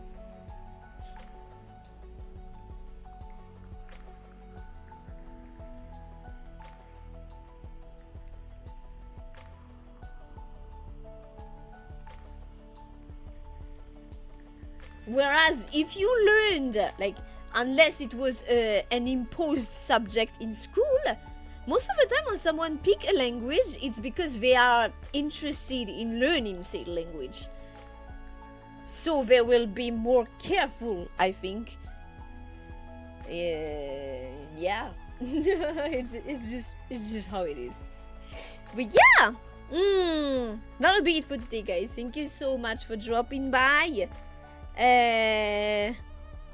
I do hope that despite my going into the being very pedantic and going into too much, maybe too much tangents, I don't know. Honestly, I don't. Listen, that's how my brain works. If I'm gonna be sharing stuff with you, teaching you, I want to try to make it as like I said, like for me, it's important to understand nuances of the language as much as possible, because that's like it's part of the DNA of the language, and I feel like it would be a disservice if I was not trying to be as accurate as possible with you with my own mother tongue. But yeah, I do hope you had a bit of fun here.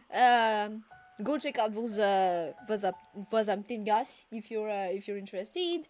And as usual, do give the latest cover a little watch, a little listen.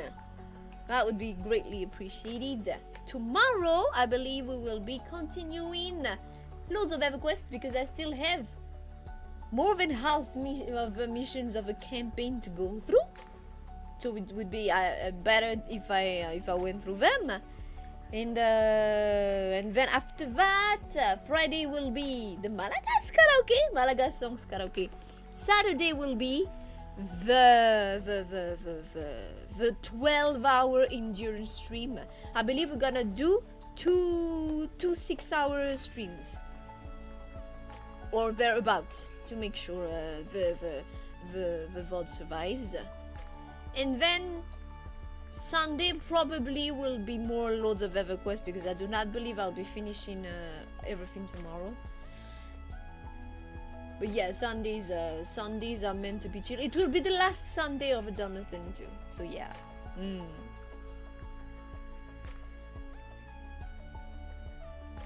That's how it's gonna go this week. If you have some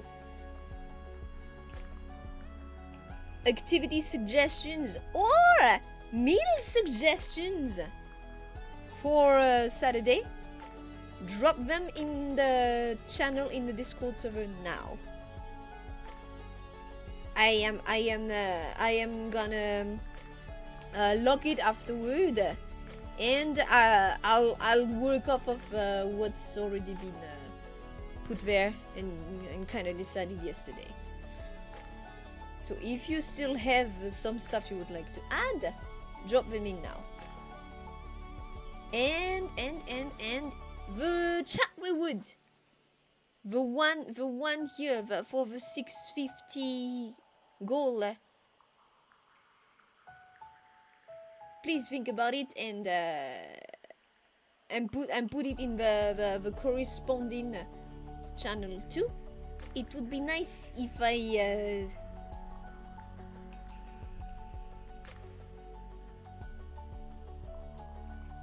I could close that for this month. So yeah, If there's something you would like that is not among those goals that have already been unlocked or have not yet been unlocked, let me know. If not,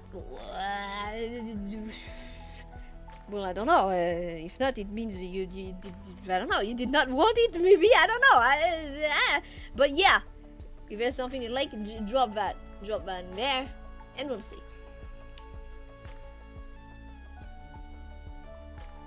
And yeah, I guess that's it. That's it for today. Thank you so much for dropping by. I wish you a lovely rest of your day or night. We'll have the food suggestions in the 12-hour endurance stream. You can just drop the whatever there. Wish you a lovely rest of your day and night. Do take care of yourselves, and hope to see you again tomorrow, or for what little is left of April.